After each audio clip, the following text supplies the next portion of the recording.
Chapter 1372. Departure in the blink of an eye. The surroundings fell so silent that even a dropped needle would be heard clearly. Only Jianchen and Huang Wan's long breaths were vaguely audible. Huang Wan's breathing gradually became heavier, and the sound of her heart beating seemed audible as well. This was all due to her excitement. Suddenly, Huang Wan lunged at Jianchen and wrapped her arms tightly around him. She buried her face deep in his chest as her body slightly trembled. Huang Wan possessed the water spirit's body, so she should have possessed a warm and gentle personality.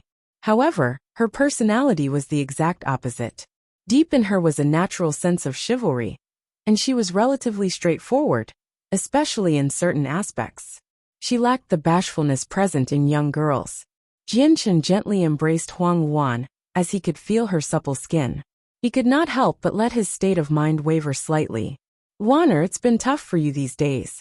I left you here all by yourself to cultivate. You had to endure the boredom and loneliness silently." Jianchen sniffed Huang Wan's fragrance as he blamed himself. He had no choice but to leave Huang Wan here after bringing her to the sea realm. Huang Wan covered Jianchen's mouth with a hand as her eyes filled with tears. She affectionately looked at Jianchen's handsome and masculine face and gently said, "Chun, I don't blame you. The only person that can be blamed is me for being useless. And I couldn't help you, forcing you to go through storms of blood all by yourself. I'm currently cultivating as hard as I can to increase my strength. Once I become a Saint King, I'll be able to help you." Jianchen was greatly touched by her words. He embraced Huang Wan tighter and lowered his head to gently kiss her forehead. He tenderly said, "Wanner, you don't need to be like that. My hard days of life are over. I have the strength to hold myself up in the world now and protect those beside me." All the hidden thoughts they felt exploded at that very moment after being apart for so many days. In the silence and without any disturbances, Jianchen and Huang Wan remained in each other's embrace while they softly spoke. They revealed their true feelings. The two of them talked about a lot of things. Jianchen told her about everything that he had experienced over the past few years, right down to the smallest detail. He did not feel like he had the need to hide anything from Huang Wan. The only thing he kept secret from her were the azulate swords and the immortal's world. It would not be good for her to learn about these matters too soon. Huang Wan became overjoyed after the initial shock when she learned that Jianchen could easily kill Saint Emperors now. At that moment, Huang Wan had never felt so at ease. She remained in her lover's embrace. Over the past few days, she had been working hard on cultivating. She used her longing as motivation. She had always thought about becoming powerful to help out Jianchen. She knew that Jianchen's strength had increased very quickly in recent years, but it had not been a peaceful time for him. He often walked on the edge and would always be on the front lines of life. He roamed the boundary between life and death, living each day with great difficulty. Now, Huang Wan became extremely excited after she learned that her lover had become a Saint Emperor. This was because she no longer needed to worry about Jianchen's safety, which allowed her to be at ease. "Wanner, I've come today specifically to take you back to the Tianyuan continent. You've been away for so long, so it's time for you to come back. And it's time for us to find Changyang Qingyun and settle the matter of him planting an ancient secret technique in you," Jianchen gently explained. As soon as he mentioned Changyang Qingyun, a sliver of fierce anger flashed through his eyes. Huang Wan remained in his embrace obediently like a cat. She tenderly nodded and said nothing.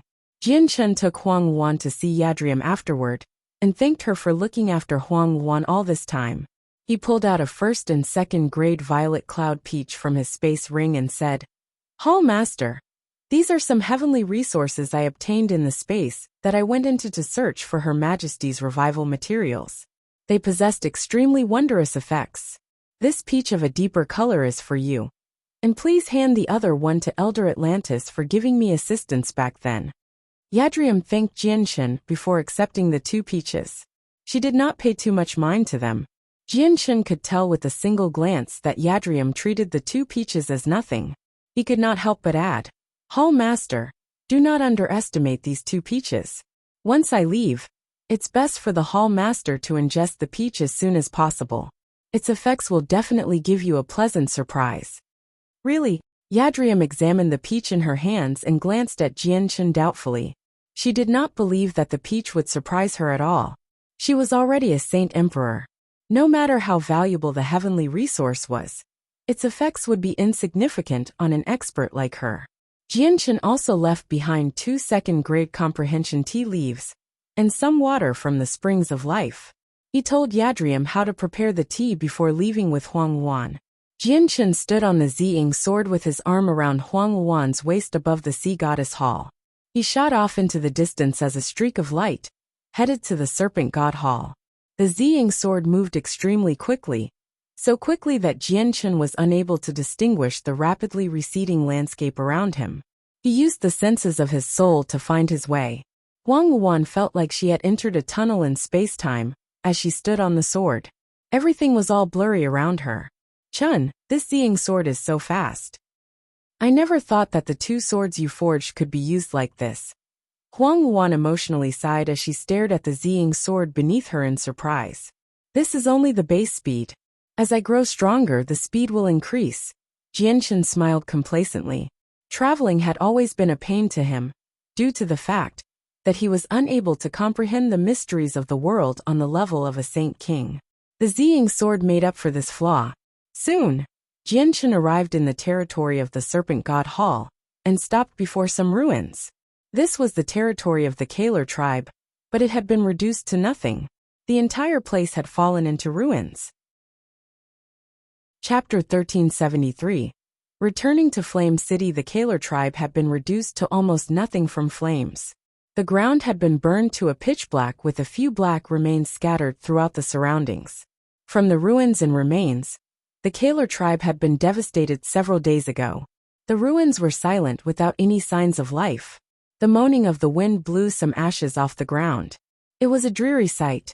The Ziying sword flickered with violet light. It was enveloped by a thick layer of violet sword qi, making only a violet figure visible. It slowly descended under Jianchen's control, stopping 20 meters above the ground. Jianchen gently held Huang Wan as he slowly glanced over the ruins. He remained silent throughout his observation. He could still clearly remember that the region had been extremely bustling when he had given Kaya the cultivation method of the Octoterra Emperor. However, the prosperous tribe was nowhere to be seen now. It had been reduced to dreary ruins. Sigh. Jianchen exhaled deeply after quite a long time.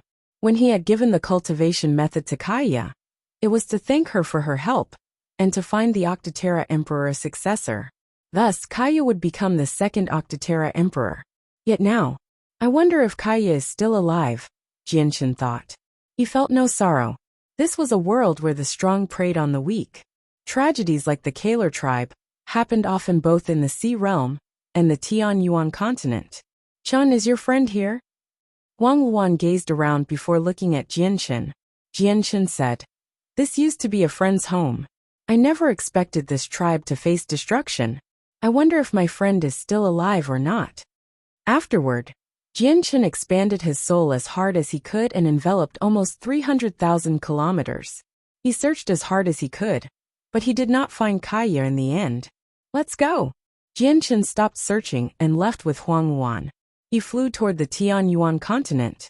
Jianchen flew over the oceans around the Tianyuan continent with Huang Wan and arrived in the Fire Dragon Kingdom, one of the 8 great kingdoms. He made his way to the royal palace. The Fire Dragon Kingdom was no weaker than the Qinghuang Kingdom. They also possessed 4 saint rulers, the 4 imperial protectors of the kingdom. Jianchen's sudden arrival took the royal palace by great shock. The king and the 4 imperial protectors received him personally. They behaved with extreme humility and fear, even though they reigned at the top on any other day. They spoke politely and were afraid of breathing too loud. Jianchen stated his intentions in a straightforward manner. He wanted to borrow the space gate to return to Flame City. He had forged the azulite swords now and could move very quickly by riding them. But it was several million kilometers or more from the sea to Flame City. Space gates would still be faster. The king and the imperial protectors did not show any disagreement at all toward Jianchen's request. They even personally activated the space gate for him, sending him off courteously. As Jian Chun and Huang Wan disappeared into the space gate, the king and imperial protectors immediately let out a breath of relief. Jian Chun did not give off a presence at all, but they felt like they were being pushed down by a mountain when they were before him. It was a psychological pressure. Imperial protectors, has Jian Chun really become a Saint Emperor? Why does he still need to borrow the space gate if he is one? The king wiped the sweat from his forehead as he asked the four imperial protectors. The imperial protectors fell into silent thought and did not respond right away. One of them only began to confidently speak after quite some time. I have an old friend who was cultivating in the volcanic regions of the West. I've obtained definite information that Jian Chun has really become a Saint Emperor. Coupled with his 2 swords that were nurtured by the world, even Saint Emperors are no longer his opponents. Jian Chun used a single strike to defeat 2 Saint Emperors from the Beast God continent and scared the Path Lord of Carnal Desires away. Jian Chun right now is far more powerful than any regular Saint Emperor. I have no clue why he has to borrow the space gate, however. The king gasped. He became so frightened by the fact that Jian Chun had defeated 2 Saint Emperors with a single strike that his heart almost stopped beating. However, he then became extremely excited and elated when he thought about how he had just come in contact with such a great expert at such a close range. He immediately sent out an order. Immediately released the news that the Saint Emperor Jian Chun has just visited our kingdom. The king immediately announced the news of his visit. Now that Jian Chun had basically become the strongest Saint Emperor of the Tianyuan continent, a personal visit from him was a great honor of the kingdom. It could raise their status and fame. 20 kilometers away from Flame City, space violently distorted before ripping open, forming a colorful space gate. The space gate slowly vanished after Jian Chun and Huang Wan had stepped out. Everything quickly returned to how it had been before. Jian Chun hovered 10 meters in the air as he stared at the city in the distance. The walls were pitch black, making it seem like a huge beast was slumbering there. The walls gave off a feeling of domination. A golden barrier was expanded across the city, enveloping the entire place. The only way into the place were through the city gates. Jian Chun's eyes narrowed when he saw the golden barrier. His gaze became extremely sharp in a single moment, like 2 drawn swords. His eyes shone resplendently. This was because he actually felt shocked by the pulses of energy from the barrier. The energy was just far too powerful, having completely exceeded the energy of Saint Emperors. An Origin Realm expert? Who else has reached that level of cultivation other than Protector Shui of the Ice Goddess Hall and Shaoling? And they've even put such a powerful barrier around the city? Jian Chun was filled with doubt. He flew toward the city with Huang Wan, Bai Lian, and Yu were currently gathered around a table as they personally taught a chubby, white boy how to write. He only seemed to be 3 or 4 years old. The boy was very cute. He wore golden clothes and had no hair. His large eyes were extremely bright as they flickered with naivety. However, diligence was spelled across his face. Xiao Jin, tell me what this word is. Yu asked the young boy with a smile as she held a piece of paper. Heaven, the boy responded with his cute voice. Then this, Bai Lian also asked the boy what was on the piece of paper. Earth, the boy replied correctly. Xiao Jin is so smart, a perfect memory. Without long, Xiao Jin will know everything. Bai Lian giggled. Her gaze toward the boy was filled with affection. At this moment, Bai Hai walked into the room in white robes. He pulled Xiao Jin away and chuckled. Xiao Jin, you'll have plenty of time to learn how to read in the future. Come with me first. I'll teach you a new ability.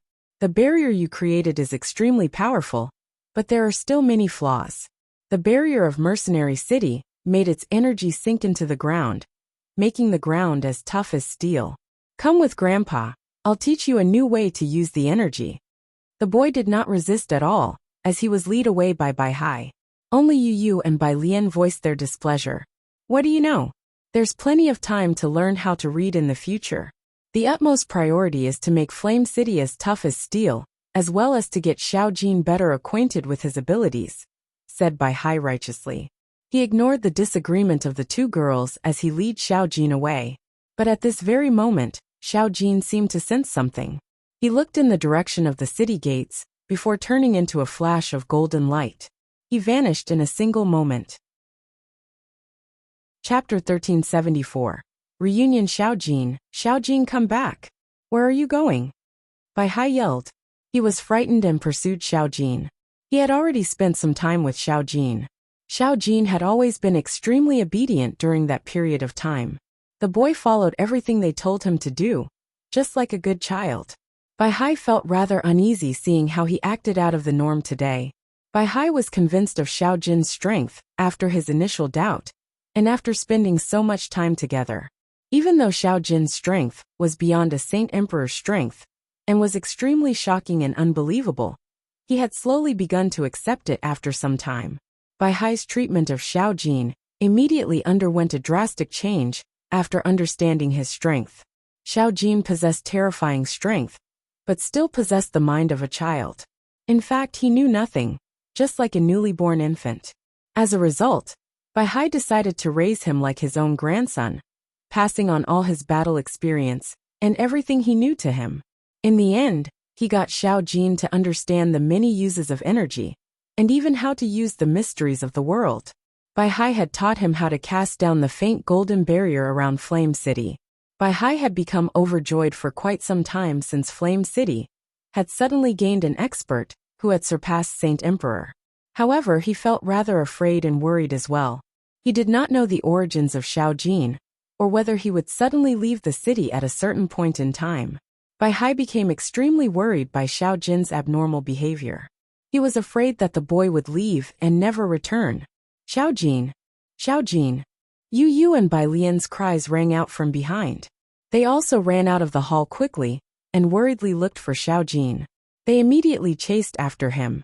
Jianchun held Huang Wan's hand as he strolled through the streets of Flame City. He was traveling by foot, but in no way was he slow. He traversed close to 100 meters with every single step. He was using spatial force. Jianchun would look at the golden barrier in the sky from time to time, and would become rather stern. He constantly wondered just who possessed such terrifying strength, and possessed some connection to Flame City. Is it Rue Jin and the others? Jianchun wondered. Only Rue Jin possessed energy of that color among all the experts he knew. However, the energy Rue Jin used also possessed a pure and dense dragon aura. That aura was not present in the barrier. The streets of Flame City were bustling as people moved to and fro. Jianchun and Huang Wan moved along the main street toward the city lord's estate. No one noticed them along the way. At this moment, a golden streak of light flew toward Jianchun at an unbelievable speed before stopping in front of him. Jianchun came to a halt as he stared at the person who had suddenly obstructed him with interest. Chaotic force surged within him, having made preparations for battle at any moment. The person in front of him was a chubby boy in golden clothes. He was hairless and less than a meter tall. He stared at Jianchun with his naive eyes. They flickered with interest and some confusion. The boy felt extremely close with Jianchun. It was much heavier than the feeling he felt from Bai Lian, Yu, and Bai Hai. It was as if he shared the same bloodline as him. The feeling also engulfed him in warmth, which was extremely pleasant. At that moment, the boy seemed to have found the most important thing in his life, as he stood before Jianchun. Without any contact or communication, he decided to treat Jianchun as someone he could rely on. Jianchun was unable to remain as calm as Xiaojin while the boy stood before him. He was extremely stern and some disbelief had even appeared in his eyes. He was only able to see the boy with his eyes, unable to discover him with his soul. If he swept the region before him with the senses of his soul, he would find nothing. The origin realm. Jianchun was surprised inside. He was unable to see through the boy's exact strength, but he knew that the boy would definitely be an expert of the origin realm. All his clothes are golden, the same as the barrier around Flame City. Was this barrier cast down by this boy? Jianchun thought. He found it very unbelievable. But what he could not understand was where the boy had come from. Why had he appeared in Flame City? Huang Wan had discovered Xiaojin as well. Ever since she had entered the city, her focus had been devoted to the surrounding landscape. She had not discovered where Xiaojin had come from since she had been admiring the prosperity of the city along the way. She did not know how powerful Xiaojin was either. She arrived before him with smiles, bent down and touched his chubby cheeks. She asked. Little brother, what's your name? Where do you live? You can't run around wildly on the streets, all by yourself. Jianchen was frightened by what Huang Wan had done. The boy was an origin realm expert, so how could he be treated in such a manner? However, what took him by surprise was that the boy did not respond in a hostile manner. He only looked at Huang Wan with curiosity visible on his face, and did not reject her. He allowed Huang Wan to touch his cheek. I'm Xiao Jin, the boy said with his immature voice. He seemed rather dumb. Jianchen pulled Huang Wan back and stared at Xiao Jin with an odd gaze. Was he really an origin realm expert? Xiao Jin, don't run away. Come quick to Grandpa's side. A slightly worried voice rang out from the distance.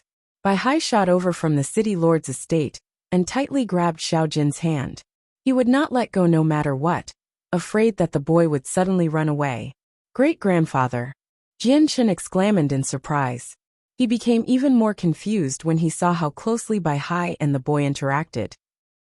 Bai Hai had devoted all his attention to Xiao Jin, so he had not discovered Jianchen before him. Bai Hai became stunned when Jianchen called out.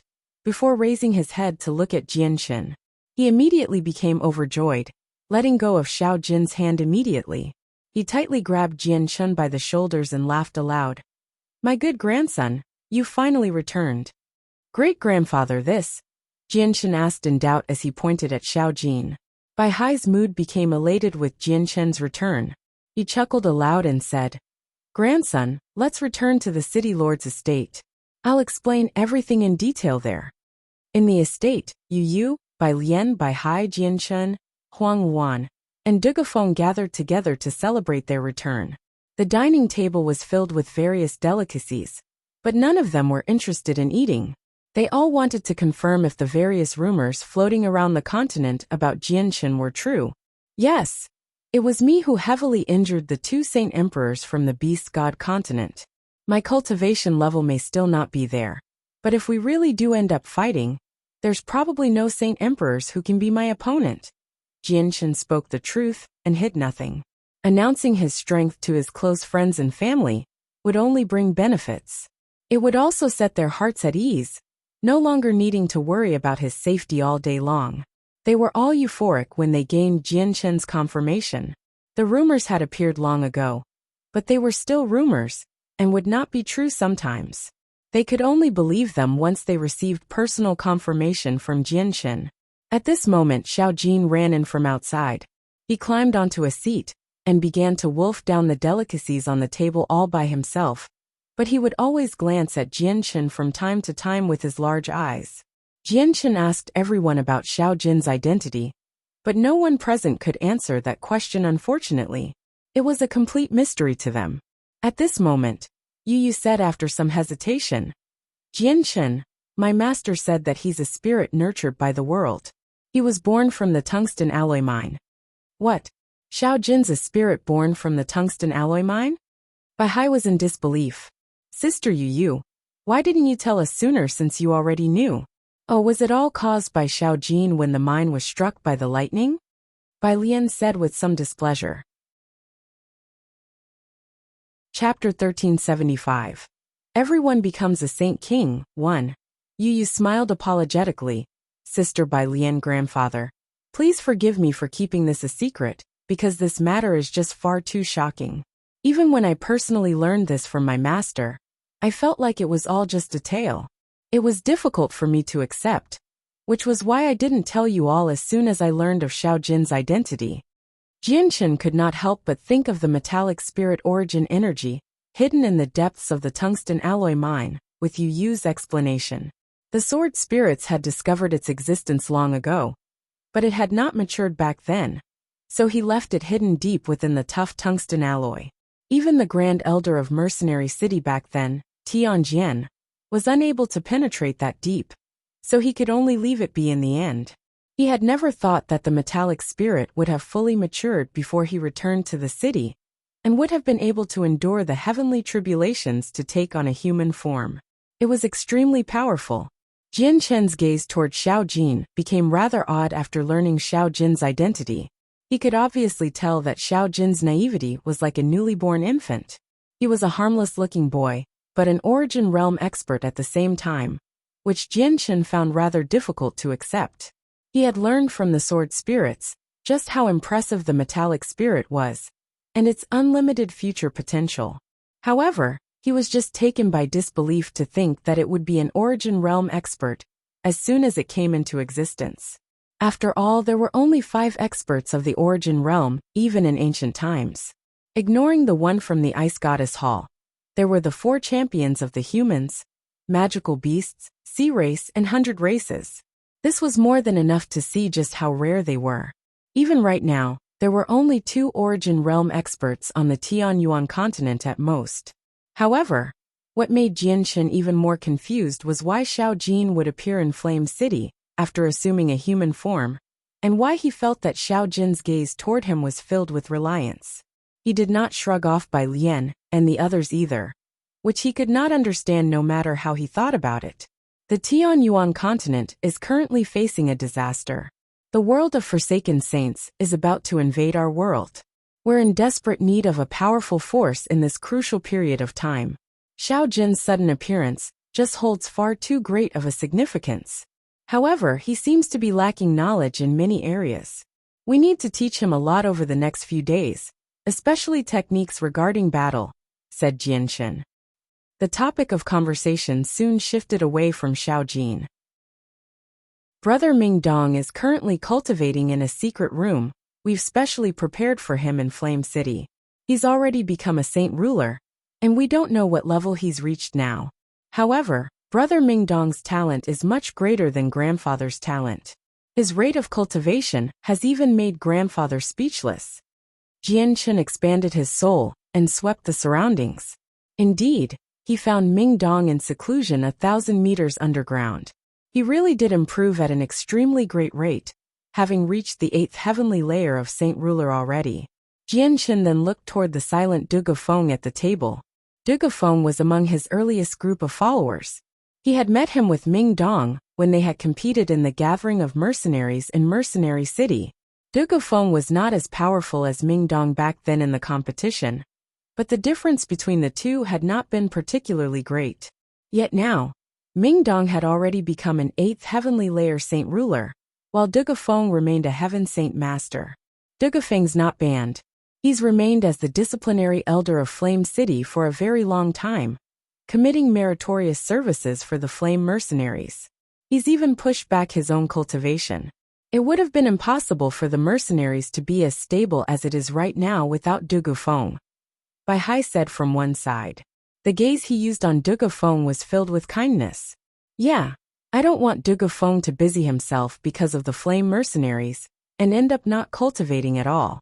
I've been trying to convince Du Gufeng to return back to the clan over the past few days, but he will return again soon. Bai Lian added as well. Du Gufeng had indeed made drastic contributions to the expansion of the Flame mercenaries. My talent is nowhere near as great as Ming Dong's talent, so it's impossible for me to catch up to him no matter how I cultivate. Since that's the case, I did some things that were more meaningful. Du Gufeng nonchalantly replied. He seemed to never smile with his steadfast face. Du Gufeng, you don't need to worry about talent. I have my methods of completely altering your talent and allowing you to become a Saint King in the shortest amount of time possible, even ensuring that you'll become a Saint Emperor in the future, Jianshan solemnly said to Du Gufeng. He did not have many friends he truly trusted, and Du Gufeng happened to be one of them. Afterward, Jianshan asked the others about Little Fatty and the others. Little Fatty, Senior En, Yunzheng, and Wang Yifeng have not returned since they set off to train themselves on the continent. We only receive some news from them from time to time, but it seems that they've been well over the past few years, said Bai Lian. Lianer, command the Flame mercenaries to search the continent for them, and get them to return to Flame City as soon as possible, ordered Jianshan. The disaster was imminent. He needed to use the resources on hand to increase their strength. 3 days later, Bai Lian, Yu Yu, Du Gufeng, Bai Hai, Huang Wan, and Ming Dong were all brought to the mountain range where the tungsten alloy mine used to be by Jianshan. However, the vast mountain range had become ordinary. It was no longer as famous as before. Ever since the metallic spirit had absorbed all the metallic essence, The tough tungsten alloy had all been reduced to simple rock. Jianshen, why have you brought us here? Ming Dong asked in confusion as he looked around. He had just emerged from seclusion. This place is open enough. It's a good place. I plan on making you all break through here, said Jianshen. Get us all to break through? Jianshen, have you obtained some extremely impressive heavenly resources? Ming Dong's eyes lit up, and his interest was immediately piqued. Jianshen nodded slightly. Yes, I've indeed obtained some heavenly resources. They are enough to make your strength skyrocket. Ming Dong, you're already an 8th heavenly layer Saint Ruler, and your talent is impressive. It's possible for you to break through to Saint King with this opportunity, or directly become a Saint Emperor. What? Ming Dong was greatly shocked. He stared at Jianshen in disbelief. Even Yu Huan Bai Hai and the others were the same. Jianshen no longer wasted any time. He first used the blood of the Hall Master from the Serpent God Hall to strengthen their bodies before using the holy water of the Spirit Sea to alter their constitution and talent. In the end, he removed some heaven-connecting flowers, enough violent cloud peaches, and a few comprehension tea leaves from the artifact space to increase their strength. Jianshen did not behave stingily at all. The immortal peaches could only be consumed once in 100 years, so in order to maximize their increases in strength, he could no longer bother with wasting anything. He brought out 5th grade violet cloud peaches and comprehension tea leaves, and used the best spring water he had on hand to make tea. Chapter 1376. Everyone becomes a Saint King. 2 Ming Dong, Bai Hai, and Huang Wuan were all Saint Rulers, and on the higher end of the spectrum of cultivation. As a result, they refined the blood and holy water faster than everyone else, rousing the soonest. Without long, Yu refined the blood and holy water since she had only recently reached Saint Ruler. Their bodies had strengthened greatly under the refinement of the Hall Master's blood, and even their talent and souls had undergone a metamorphosis from the holy water of the Spirit Sea Jianshen. What is this blood?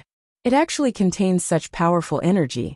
With my current strength, just refining a fist-sized amount of it would give me enough trouble, Ming Dong said in surprise. He then looked at the heaven-connecting flowers in the surroundings, and the recently made comprehension tea that gave off a thick fragrance. He felt deeply shocked when he saw the treasures Jianshen was able to pull out. I really do wonder what dangerous place Jianshen has gone to obtain so many impressive heavenly resources over the years I spent in seclusion, Ming Dong thought to himself. He did not recognize the flowers or the tea, but he could determine they were extraordinary just from their fragrance. This is the blood of a Saint Emperor. I heavily injured a Saint Emperor recently in the Sea Realm, and managed to collect some of his blood during the process. The Saint Emperor's original form is a serpent dragon from the depths of the ocean. His blood is very useful to you, explained Jianshen before delivering a 5th grade violet cloud peach and a cup of tea to the 3 of them. He said, "This is a violet cloud peach. It can increase your cultivation by 2,500 years, while this comprehension tea can assist you while you comprehend the mysteries of the world. Consume them together." Ming Dong was shocked when he heard about the Saint Emperor's blood, but when he heard about the almost heaven-defying effects of the peach and tea, he immediately became stupefied. Even Bai Hai, Huang Wuan, and Yu felt the same way. They had never even seen or heard of something so wondrous. A single peach could increase their cultivation by 2.5 millennia, while a cup of tea could increase their comprehension of the mysteries of the world. Ming Dong, Bai Hai, Huang Wuan, and Yu drank the tea with the peach just as Jianshen had told them to in a rather numb fashion. The peach transformed into tremendous, surging energy that gushed through their bodies as soon as it reached their stomachs, causing them to devote all they had into refining the energy. Jianshen looked at Bai Lian and Dugafeng. Bai Lian was still an Earth Saint Master, while Dugafeng was a Heaven Saint Master. They took far longer than the 4 others. Even after reducing the amount of blood he had given them, they still found it extremely difficult to refine. The 2 of them were very stern, and would appear in pain from time to time. Their bodies gently quivered as if they were enduring intense pain. Jianshen observed the 2 of them carefully. He had already made preparations to send them into the artifact space, if the situation took a turn for the worse, in order to prevent any accidents happening to them, as they refined the Saint Emperor's blood. Dugafeng finally roused an hour later. He had benefited a ton after refining the blood of a Saint Emperor. Ignoring the fact that his body had toughened up, even his cultivation had risen to the 4th cycle from the 2nd. Jianchen did not give Dugafeng any time to rest. He immediately made him consume the peach and tea, so that his strength could increase one final time. 2 hours later, Bai Lian finally roused as well. Her face was rather pale and exhausted. She was the weakest among all of them, only an Earth Saint Master, so it was extremely difficult for her to refine the blood. However, the effects were evident. She had reached the peak of the 6th cycle from the 3rd. Fortunately, the violent factors in the blood had mostly been removed, or she would not have been able to refine the blood at all. Just a drop of it might have even been enough to kill her. The blood of a few powerful immortals could kill Saint Emperors, so the blood of Saint Emperors could also easily kill Earth's Saint Masters. Soon after Bai Lian finished refining the blood, she consumed the peach and tea as well. She entered a higher stage of cultivation. Although the 5th grade immortal peaches possessed a tremendous amount of energy that did not match up to its size, absorbing it all could not be achieved by any one person. It would depend on the person's strength and talent. Jianchen practiced the chaotic body, so he had a tremendous demand for energy. He also refined energy at a rate far greater than ordinary people, which was why he was able to absorb an entire 5th grade immortal peach. However, that was not the case for the group of people here. Even Mingdong and Yu, who possessed extraordinary talent, could only absorb parts of the energy. At that moment, white mist formed from pure energy drifted out of them and dispersed into the surroundings. The mist was extremely thick, such that it shrouded them. From afar, they seemed to be wrapped in a large white cocoon. Jianchen was helpless to deal with this situation. All he could do was watch because he was not powerful enough to seal in the tremendous energy right now. He had learned from the sword spirits that an immortal was needed to seal in the energy from the peaches.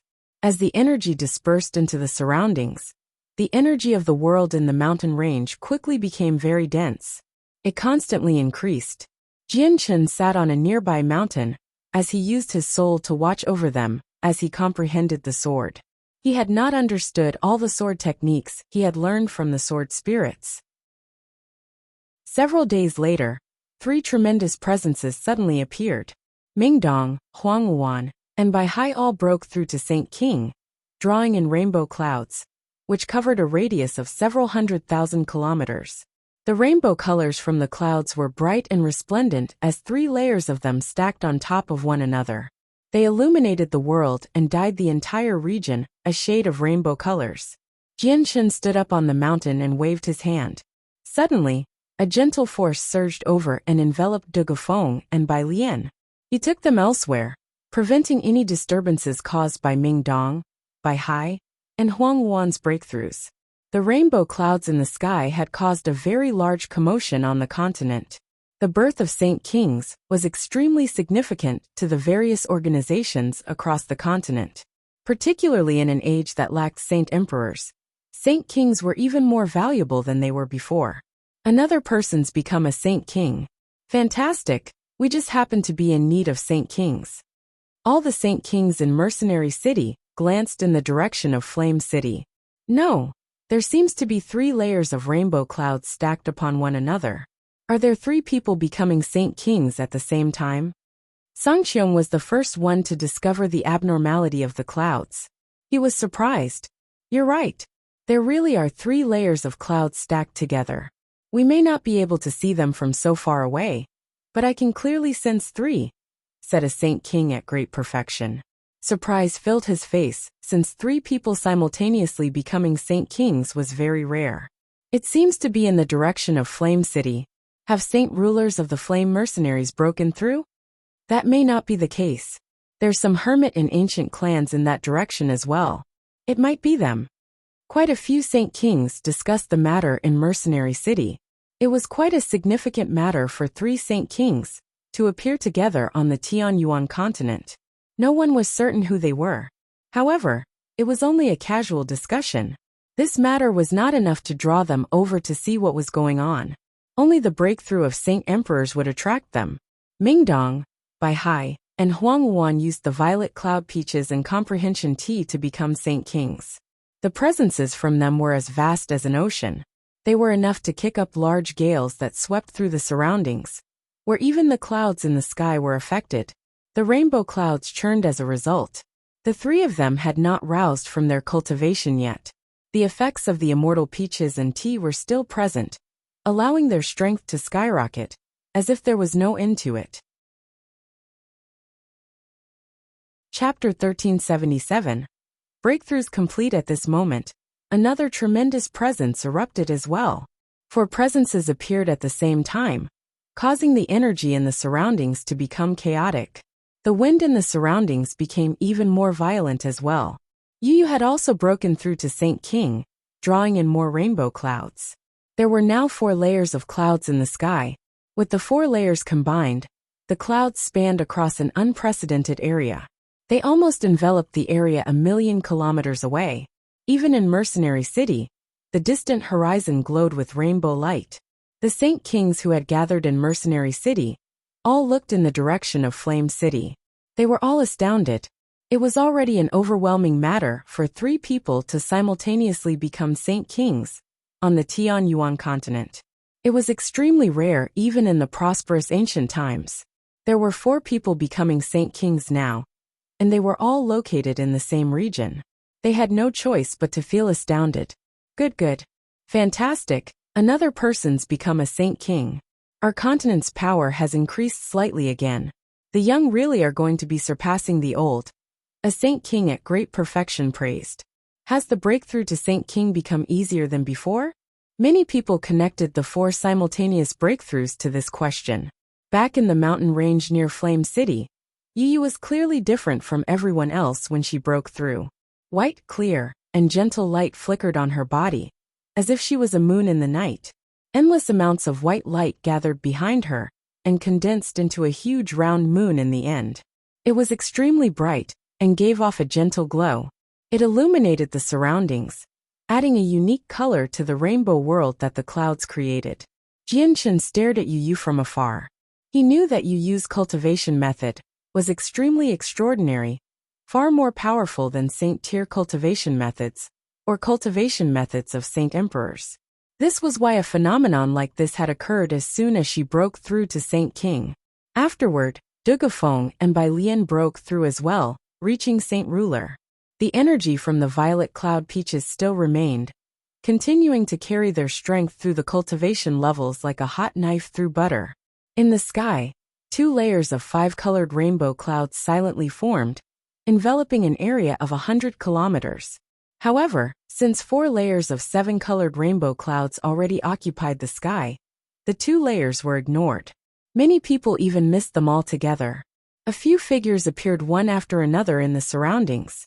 Not only did the event attract the saint rulers of a few hermit and ancient clans, even quite a few heaven saint masters had come. This is unbelievable. The 4 who have broken through to Saint King are actually all in the depths of this mountain range. I never thought that there would be 4 powerful experts hidden here, a saint ruler from a hermit clan softly said. He found this news difficult to believe. Sure, don't make too much of a disturbance. We don't want to disturb the 4 seniors who are breaking through. Let's go see what the 4 seniors are like. The saint rulers and heaven saint masters began to carefully advance toward the depths of the mountain range. They wanted to see the 4 saint kings personally. In the end, the group of them stopped 10 kilometers away. They could see the saint kings from very far away. 1, 2, 3, 4, 5, 6. There's actually 6 people cultivating there, but they're all enshrouded by a white mist. We can't see what they look like, and there's someone else nearby guarding them. That person sure is weird. He actually carries 2 swords on his back. That's not mist. It's formed from extremely pure energy of the world. My God, have I seen wrong? Such pure energy of the world is actually drifting from their bodies. No wonder I felt that the energy in this mountain range was countless times richer than elsewhere. That doesn't seem to be energy of the world. It's countless times denser and purer than the energy of the world we know. Who are they? The saint rulers and heaven saint masters all discussed among themselves, and all felt shocked.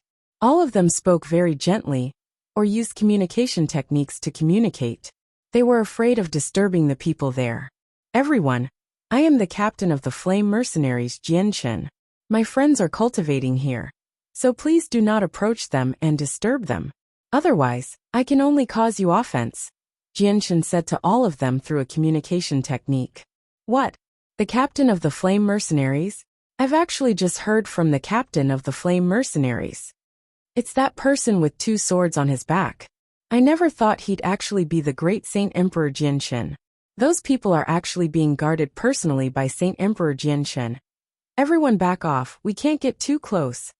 I've actually witnessed Saint Emperor Jianchen with my own bare eyes. Am I dreaming? Jianchen stated his own identity, and immediately surprised the people in the surroundings. If they did not become excited for some reason, they became filled with dread. Their gazes toward Jianchen were either filled with fear or abnormal excitement. Jianchen's name had resonated throughout the continent long ago. Not only was this because he was the 4th Saint Emperor on the continent, but he was also an extremely powerful one as well, having defeated 2 Saint Emperors from the Beast God continent in a single stroke. Jianchen had become a legend across the continent now. He was as well known as Motianyan from the ancient times, or possibly even more famous, because he had cultivated for less than a century. Even in ancient times, there had never been anyone who had become a Saint Emperor, without even reaching 100 years in age. The people who had been drawn over by the activity became extremely obedient after learning Jianchen's identity. They all retreated to several dozen kilometers away by themselves. They watched on from afar, and even watched their own breathing. They were afraid of disturbing the people in cultivation by breathing too loudly. As time went on, more and more people appeared. No saint kings had been drawn over, but there were quite a few saint rulers and heaven saint master. However, none of the people who had come later on dared to get any closer, after being seriously warned by the people who had gathered earlier. They had taken up a role of protecting the people in cultivation by themselves. There were people of the flame mercenaries among them. They were filled with pride when they heard that their own captain was there. The group of people's breakthrough took around a dozen of days to complete. Their strength had undergone an overwhelming change with the increase this time, with Ming Dong in particular.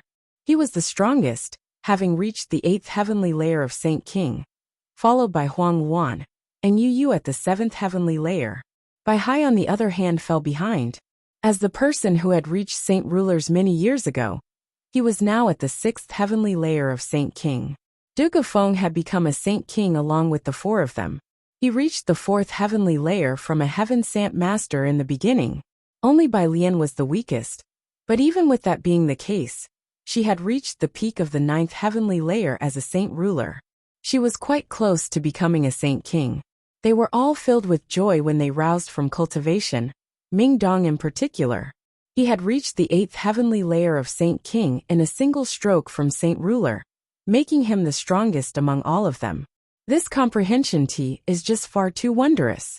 It can help me comprehend the mysteries of the world so easily. It makes it hundreds of times easier than comprehending the mysteries beneath Mercenary City, Ming Dong excitedly exclaimed.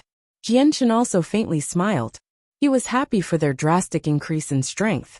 A 5th grade violet cloud peach was enough for a mortal to become an immortal in 100 days and surpass Saint Emperor. This was why the immortal peach was a priceless heavenly resource, even in the immortals' world. It was extremely valuable. However, they were unable to absorb all the energy from the immortal peaches, due to their restrictions in strength and talent. A lot of it was wasted, which was why a single peach was only able to make them become Saint Kings. A few people gathered in the surroundings finally became bold enough to approach them. They congratulated them sincerely, but when they discovered that the people who had broken through were part of the upper echelon of the flame mercenaries, their mouths hung agape once again. They were stunned by Bai Lian in particular.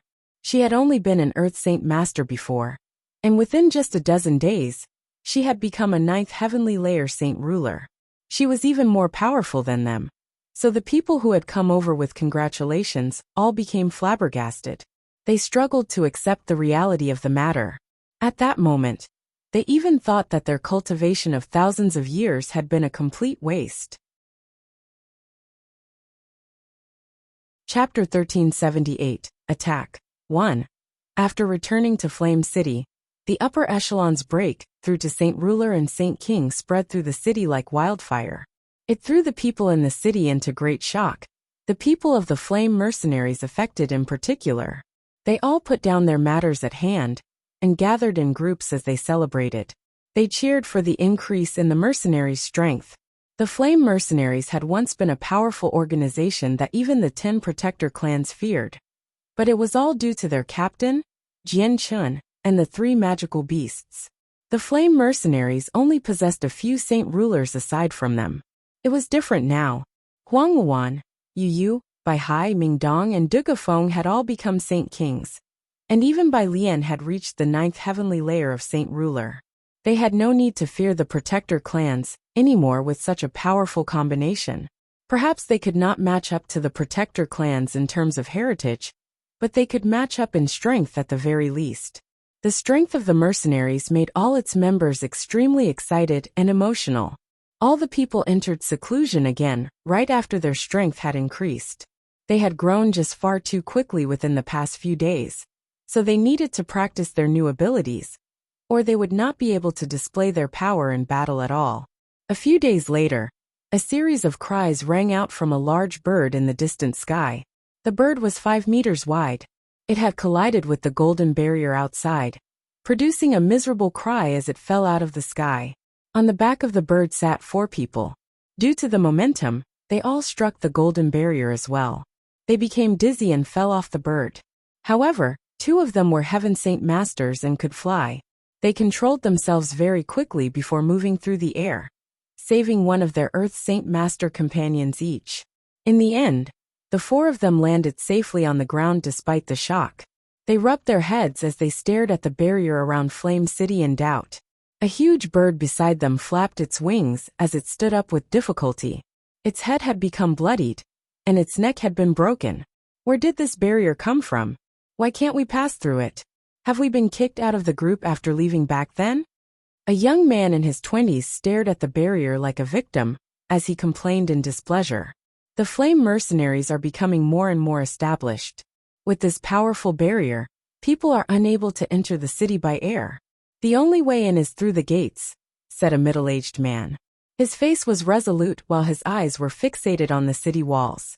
At this moment, a group of guards on similar magical beast mounts rushed out of the city with lightning-like speed.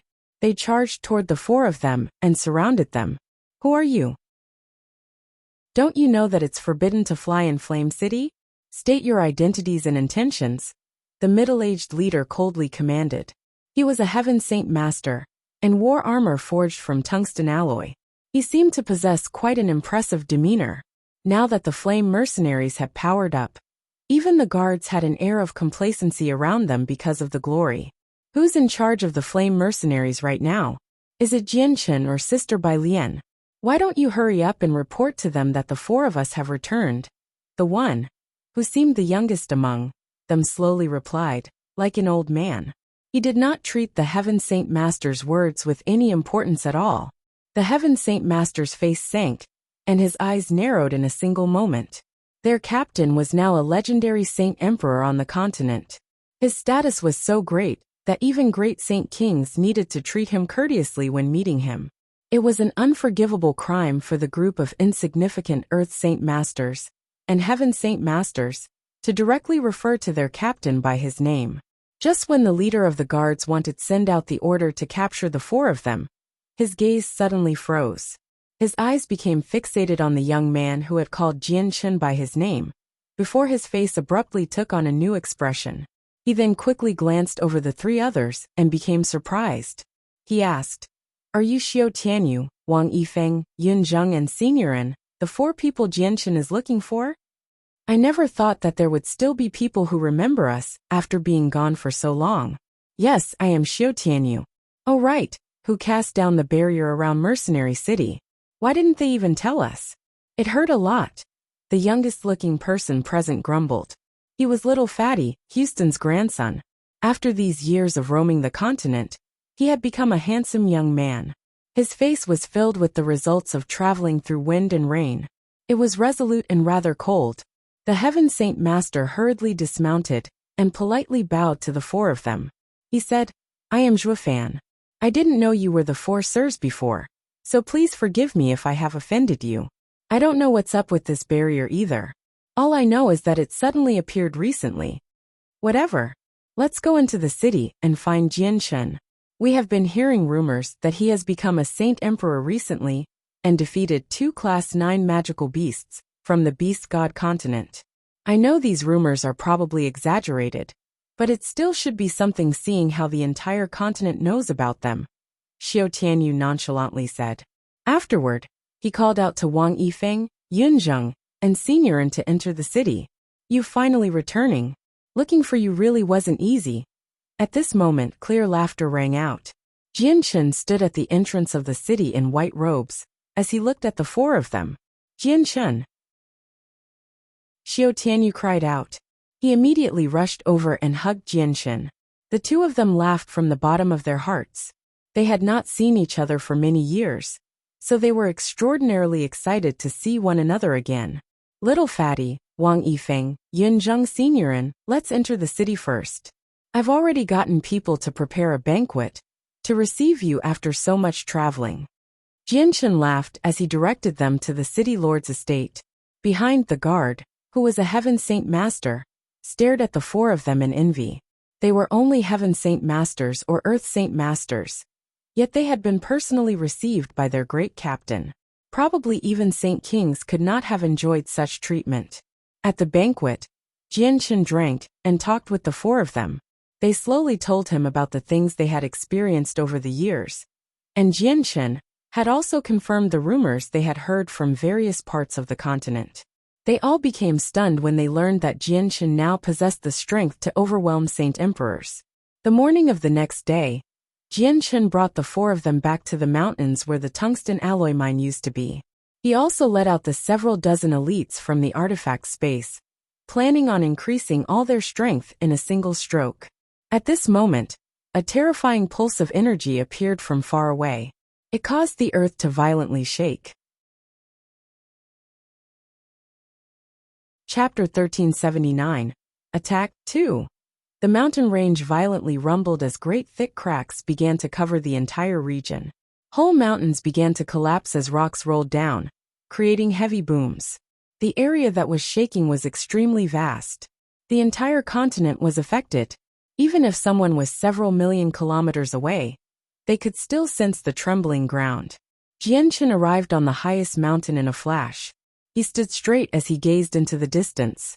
He looked in the direction of Mercenary City, although it was impossible to see anything since Mercenary City was just too far away. He could still clearly sense just how powerful the pulse of energy was. Jian Shen became stern. However, his eyes began to shine as well. Not only did they become extremely sharp like drawn swords, they were filled with powerful battle intent as well. "Jian Shen, what's happened?" The others arrived beside Jian Shen and stared off into the horizon. The energy pulse from the distance was so powerful that even Xiao Tianyu and Wang Yifeng could sense it, even though they were just Heaven Saint Masters. Jian Shen sucked in a deep breath and said gruffly, "Little fatty, gather all the people here. We're returning to Flame City immediately." "All right," Xiao Tianyu firmly responded. He did not ask why as he immediately gathered the several dozen people. Jian Shen could not help but dismissed the thought of increasing their strength today. He returned to Flame City with Little Fatty, Wang Yifeng, Yunzheng, Seniorin, and the several dozen elites from the artifact space. He immediately gave the command of closing off the city, stopping all entries and exits. Afterward, he left them behind and left the city through the space gate there with Xiao Jin. Yu Yu, Bai Lian, Huang Wan, Bai Hai, and the others all emerged from seclusion soon after Jian Shen had left. They all stood in the city lord's estate as they cast their gazes into the distance. "What's happened? Why has brother left so hurriedly? And why has he brought Xiao Jin with him?" Bai Lian asked rather uneasily. She had a vague idea why. Bai Hai, Ming Dong, Dugafeng, and the others became stern. Bai Hai solemnly said, If I've guessed currently, the people of the world of Forsaken Saints have come. The calamity is beginning. Since the calamity is here, what are we standing around for? Let's all go to Mercenary City to help. Come. Let's immediately open a space gate to Mercenary City. Ming Dong cried out as he was brimming with interest to fight. However, he received a guard's report that the space gate could no longer be activated. Since we can't activate the space gate, then I'll use my abilities as a Saint King to make one. Ming Dong smiled confidently and immediately began to rip open space. However, his smile soon froze because he discovered that he was unable to rip through the space there as an 8th heavenly layer Saint Kings, making space gates impossible to form. What is happening? Ming Dong's face twitched a few times unnaturally. Bai Hai looked at the golden barrier in the sky and emotionally sighed. Xiao Jin's barrier is becoming more and more complete. Looks like my dear grandson has taught Xiao Jin quite a few things over the past few days. Unless you possess strength greater than the person who set down the barrier, you're unable to rip open a space gate. Then I'll fly out of here. With my increase of strength, I can reach Mercenary City without wasting much time at all, Ming Dong pridefully said. He immediately took off, headed for the sky, but all he hit was the barrier. With a splat, he was stuck there with his legs and arms spread apart, before falling down in a horrendous manner. This barrier can actually stop us from leaving, and space gates don't work either. What is Jian Chen's intentions? He's actually locked us in here, Ming Dong said unhappily as he returned to Bai Hai's side in a messy fashion. I heard that the world of Forsaken Saints has many experts. Just the number of Saint Emperors, they have outnumbered the Saint Kings of our continent by several times over. It's extremely likely that the people taking part in the invasion this time are Saint Emperors. Jian Chen wants to protect us and not have us fall in battle, which is why he's gotten Xiao Jin to trap us here. He doesn't want us to take part, Yu gently said. Her eyes were filled with worry. Our strength is still not enough. We need to continue our secluded cultivation, Du Gufeng nonchalantly added before returning to his secret room to continue his cultivation. There was a ditch 1,000 meters wide in the ruins of Mercenary City. The ditch was pitch black and seemingly bottomless.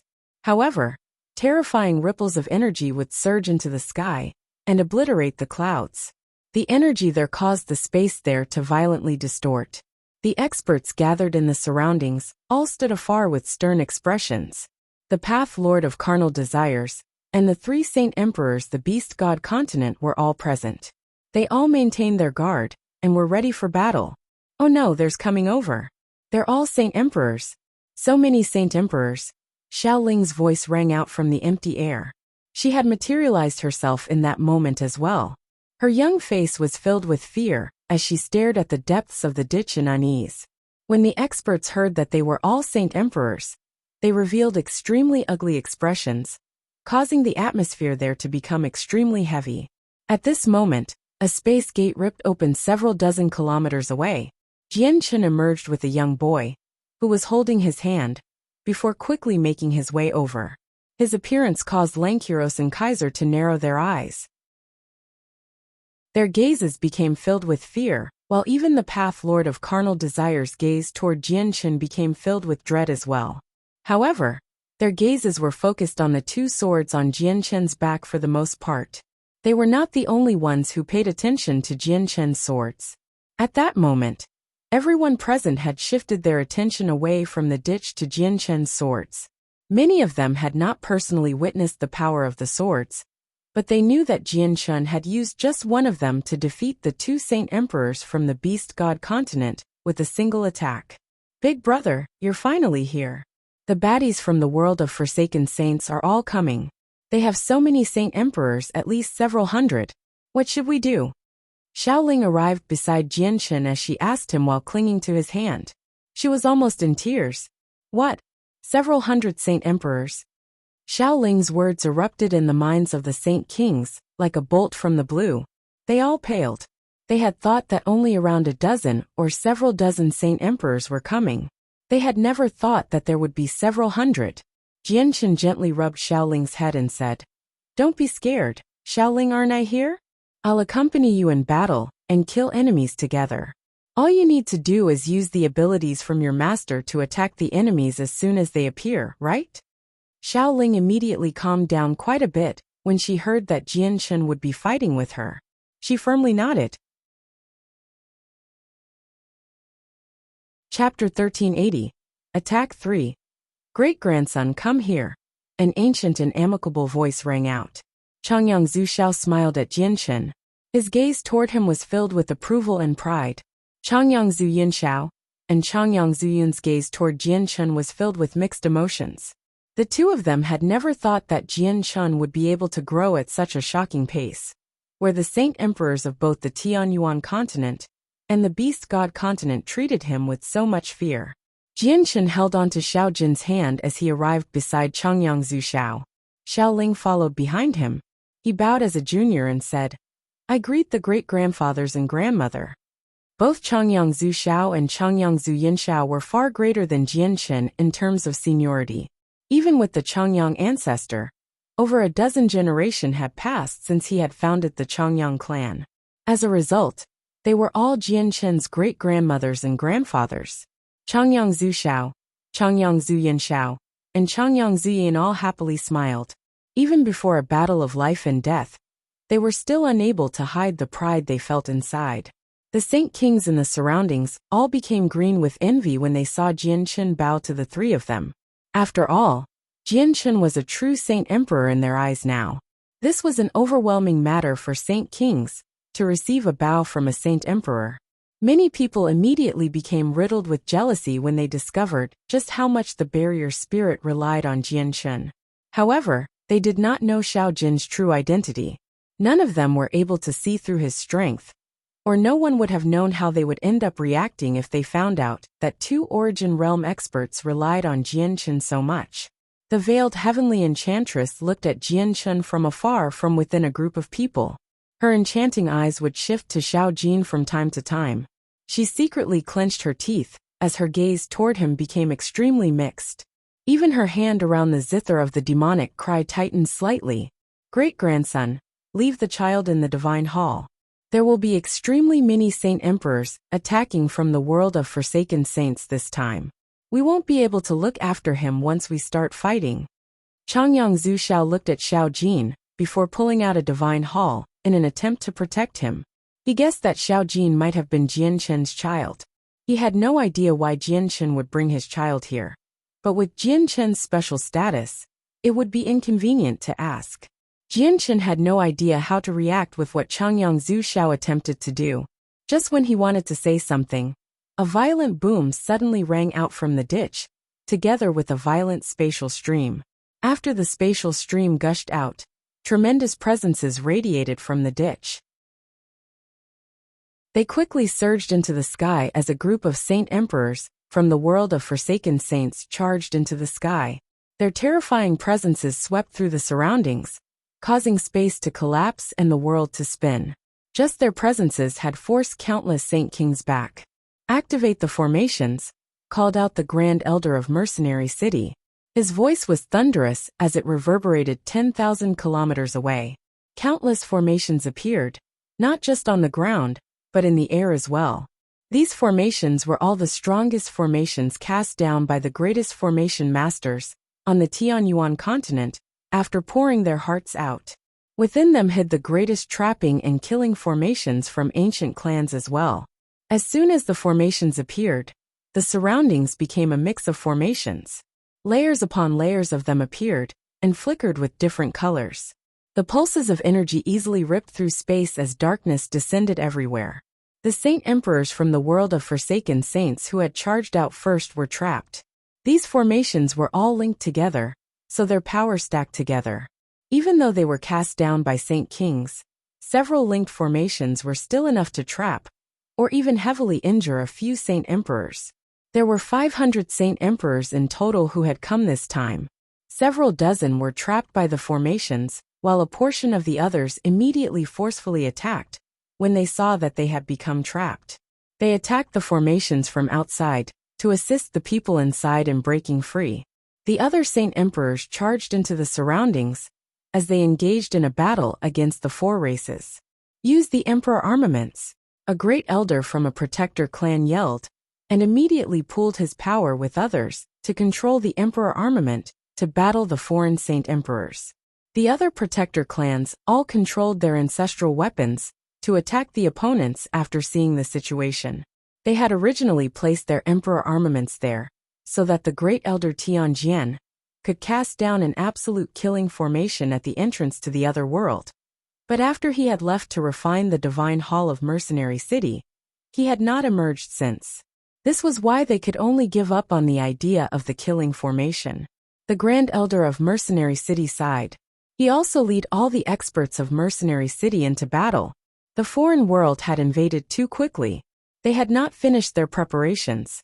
The Great Elder was still refining the absolute divine hall while Houston, who had just become a Saint Emperor, was missing as well. The reinforcements from the Sea Realm had not gathered either. None of the 3 Saint Emperors of the Sea Race were present, other than the Changyang clan and Tyrant's Blade School. The Protector clans all wielded their Emperor armaments against the Saint Emperors of the foreign world. As the Emperor armaments of the 2 other Protector clans had been taken away, the experts from the 2 clans could only use powerful secret techniques in battle. A huge shield hung in the sky on the side of the 100 races. It was several hundred meters across as it blocked an entire region like a wall. It endured the attacks from over a dozen Saint Emperors. This was the clan treasure of the dwarves from the ancient times, the Heaven's Guard. It had been created by the strongest dwarven king, who had poured his heart into it, making it extremely tough. Its glory had been exhibited in the War of the Ancient Times. However, the shield became dented in a short amount of time, as it was rained on by the attacks of the foreign Saint Emperors. Cracks slowly spread across it. The dwarven king who controlled the shield vomited blood from behind. Not only was there blood, there were pieces of organs as well. The dwarven king was only a saint king at great perfection. The attacks that the Heaven's Guard withstood were just far too violent. Some of the force was redirected onto the dwarven king. Even after being drastically weakened, it still was enough to heavily injure him. He was unable to last much longer. It's a pity that I'm not a Saint Emperor. If I had the strength of a Saint Emperor, I would not be reduced to such a horrible shape from blocking the attacks of over a dozen Saint Emperors. The dwarven king sorrowfully sighed. He felt despair as he stared at the several hundred Saint Emperors from the foreign world. A huge tree grew among the 100 races. It shone with resplendent green light, and was brimming with life. It was the Elven God Tree, also originating from ancient times. It had survived the test of time without falling apart. The Elven God Tree was several thousand meters tall, and, combined with its thick trunk, seemed like a pillar that held up the sky. It shone with endless green light, enveloping the entire battlefield. All injured people would rapidly recover as they bathed in the green light. The hundreds and thousands of branches from the tree danced as a flurry in the sky. All the branches extended indefinitely, coiling around the nearest Saint Emperor. Countless branches stabbed into the Saint Emperor, and endlessly began to drain away the Saint Emperor's life. Chapter 1381. A Battle of Two Worlds 1. The Saint Emperor trapped by the Elven God Tree began a desperate struggle. Terrifying pulses of energy surged out of his body as he attempted to break free from the restrictions of the tree. However, the Elven God Tree was an ancient existence. Its toughness was incomparable to ordinary tree branches. All its branches coiled around the foreign Saint Emperor, wrapping him up like a cocoon. No matter how much the Saint Emperor struggled, he was unable to break free. The tremendous life force within him was drained away by the Elven God Tree. His presence rapidly weakened during the process, and he struggled less and less. He was weakening. On the other hand, the Elven God Tree began to shine even brighter with its green light. Its huge expanse of vegetation rapidly consolidated. From a closer inspection, it was evident that the tree was not tangible but illusionary. Behind, the lycanthropes entered their battle mode. They became half human and half wolf. Their heads remained human, while their bodies became wolf-like. They were covered with thick, dense fur, and worked together to fend off a Saint Emperor. Though, they were still not the Saint Emperor's opponent. Soon, the lycanthrope Saint Kings all became heavily injured by the Saint Emperor, and were dyed red with blood. The berserkers, flame demons, lamias were the same as the lycanthropes. They all attacked a single saint emperor with several saint kings, or even a dozen saint kings. But the disparity between the two cultivation levels was extremely vast. They were still not their opponents even with their advantage in numbers. They all became covered in wounds while the saint emperors were barely injured at all. Toward the very back of the 100 races was a group of people completely covered by gray cloaks. There were not many of them, only a few hundred, and not all of them were saint kings. There were many saint rulers, heaven saint masters, earth saint masters, and even great saint masters among them. They currently all sat on the ground. They formed an odd formation while their hands were forming seals. And they were also chanting. They were the shamans of the 100 races. They were not powerful, and there were less than 1,000 of them in total. They were known for their curses. Heavenly awakening. Suddenly, all the shamans called out together. Their voices were hoarse, but they were filled with an irresistible charm. Their voices actually drowned out the sounds of battle. An odd pulse radiated from all the shamans, before fusing together into a single ripple that shot toward a saint emperor. The ripple seemed to be able to pass through space and time, striking the saint emperor, who was fighting against the berserkers in a single moment. The saint emperor suddenly froze and vomited blood, as if he had been heavily injured. His body cracked like a vase, and was dyed with blood in the blink of an eye. At the same time, the ferocious attacks from several berserkers struck the saint emperor, causing his body to fall apart and disintegrate on the spot. Only his soul remained, filling him with fear. However, before his soul could escape, it was cleaved into two by a berserker, killing him off completely. There were two figures hidden in the empty space among the battlefield of the 100 races. They did not give off any presences or any traces of existence, where even saint emperors struggled to discover them. Even when space violently shook, it was not enough to force them out. They both wore long silver robes. They possessed an elegant stature, and were able to move about secretively. They could always attack from behind, and catch their opponents off guard, dealing a fatal blow. They were the shadows of the 100 races. They possessed a glorious past in the ancient times, but they had declined now. There were only 10 people in total who were a part of their race, and the two present here were the two strongest rulers. They were saint kings of the 5th and 7th heavenly layers. The ground violently shook as several giant, 100-meter-tall rockmen fought against the foreign saint emperors. Their bodies were extremely tough, but they were still unable to endure the attacks from the saint emperors. A large boulder would shatter when they were hit by an attack, or the attack would even pierce them. The rockmen were extraordinary. They did not possess flesh or blood, and their vitality was just overwhelming. Their bodies rearranged themselves time after time. Even though it seemed like they had been beaten to a horrendous shape, their battle prowess did not decrease at all. The sea race was the most miserable. Only a portion of the sea goddess hall had come, and they did not have a saint emperor leading them. They had to resist the attacks from the foreign saint emperors by themselves. So just after a few short moments, 5 saint kings had fallen. Only 2 of them managed to flee with their souls. The 3 saint emperors of the beast god continent fought at the very front. They were extremely powerful, and coupled with their bodies as magical beasts, they were extraordinarily tough. There was rarely anyone from the world of Forsaken Saint who could take them on in a one-on-one situation. This did not mean that the saint emperors of the foreign world were weak, but that the 3 saint emperors had already reached a higher level in cultivation as saint emperors. They were already stronger than quite a few of the invaders, which was why they could keep them at bay. However, Kaiser Lankiros and Sangchong all bathed in blood right now. They were rather injured as they had to stop several saint emperors each. The battle was absolutely devastating. All the ground below had virtually been destroyed, forming countless bottomless ditches. Gentle waves of heat radiated from below. They were already approaching the mantle of the land. The entire Tianyuan continent violently shook. The ground in the center of the battlefield was close to disappearing completely. The pitch-black cracks in space constantly spanned out, and did not close even after a very long time. The 100 races, sea race, and magical beasts were faced with extremely great pressure. Many of their experts had fallen. Only the humans had it easier. Jian Chun and Xiao Ling lead the humans into the depths of the enemies. Xiao Jin had been sent to Chongyang Zhu Xiao and the other side by Jian Chun to ensure their safety. Xiao Ling's mind was not fully mature, but she struck out extremely decisively, and without any hesitation or mercy. She was an Origin Realm expert, so the Saint Emperors were no different from ants in her eyes. With a wave of her hand, she shot a wave of white light toward the foreign Saint Emperors. The white light possessed unfathomable power, and as soon as the Saint Emperors came in contact with it, they would vomit blood and become heavily injured.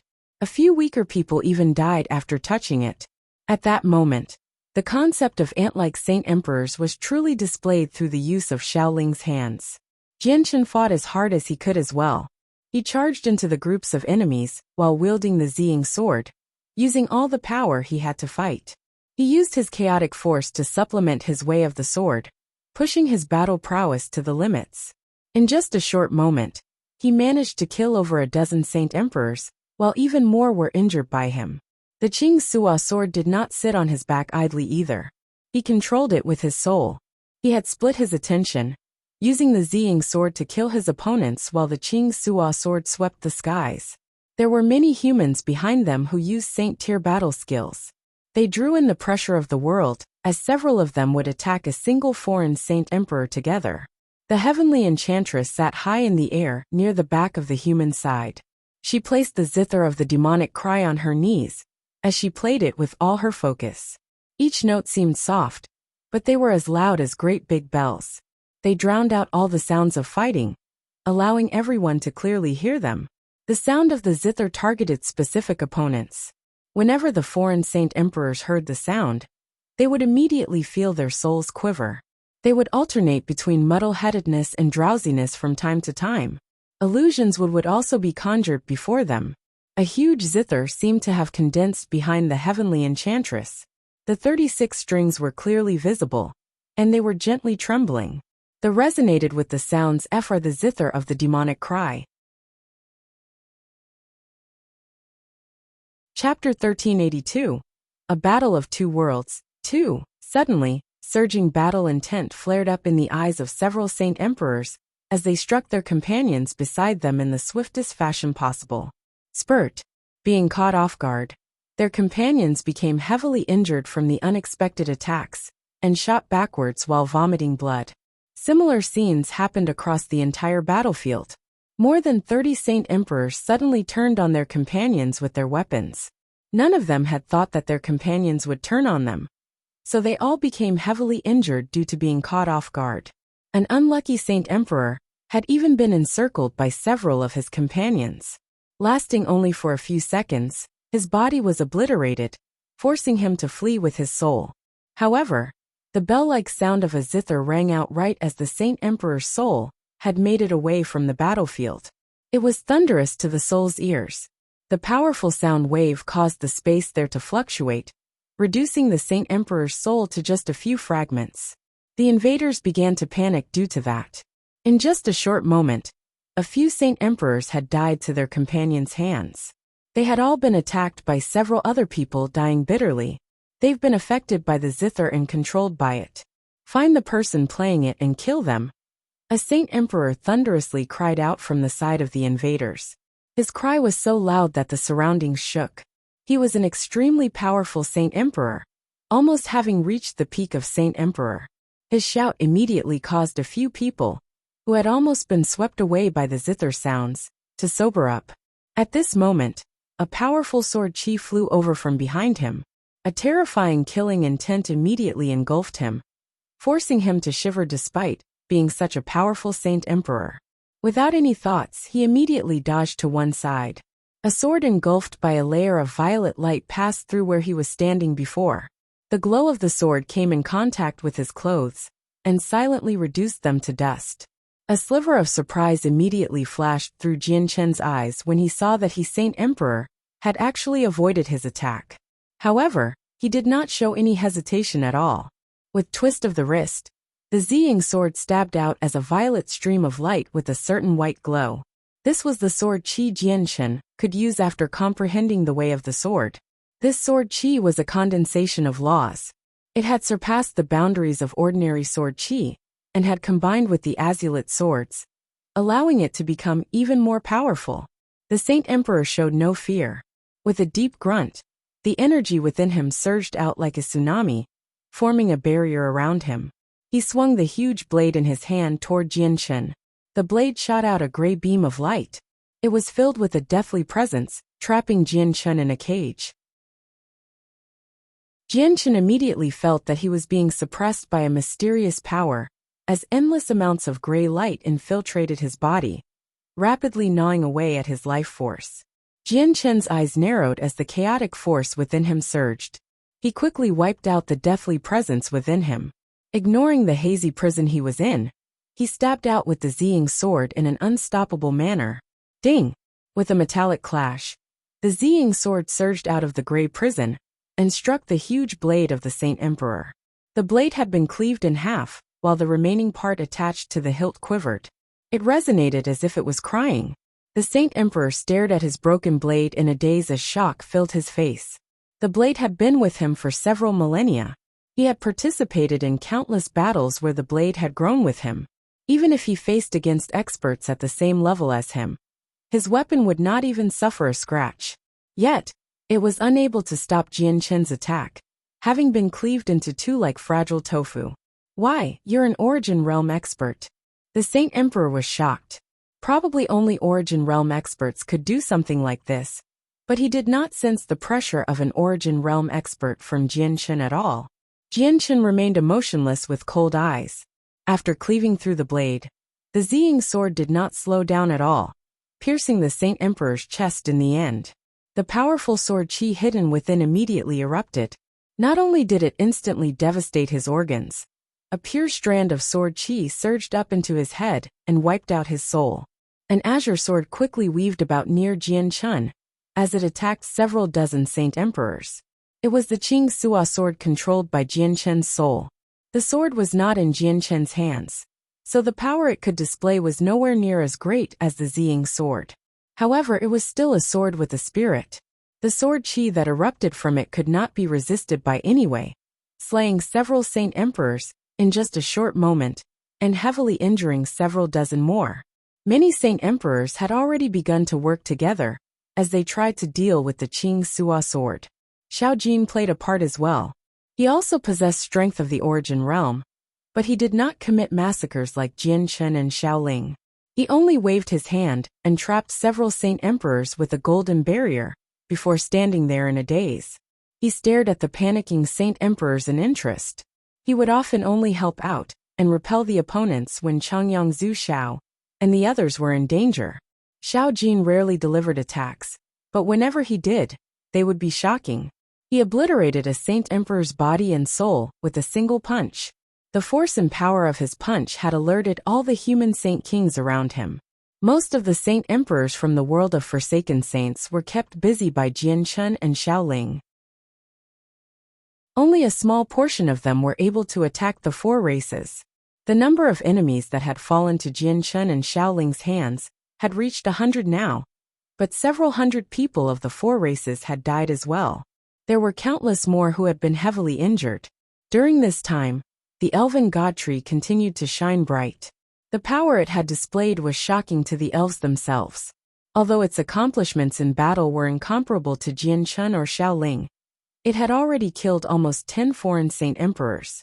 Without any exceptions, all of them had been wrapped up by the tree's branches before having their life sucked away. All that would be left was a bag of bones. The tree's green light, which was filled with the presence of life, became even more blinding after absorbing the lives of the Saint Emperors. Its tremendous life force enveloped the entire battlefield and assisted the injured people. The behavior of the elven god tree piqued the interest of the elves very much, despite their good understanding of it. The tree had existed for an extremely long time, having survived through the ages between now and the ancient times without withering at all.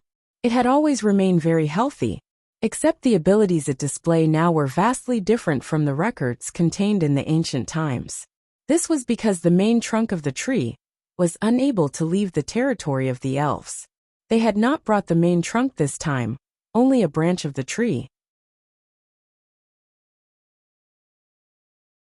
Chapter 1383.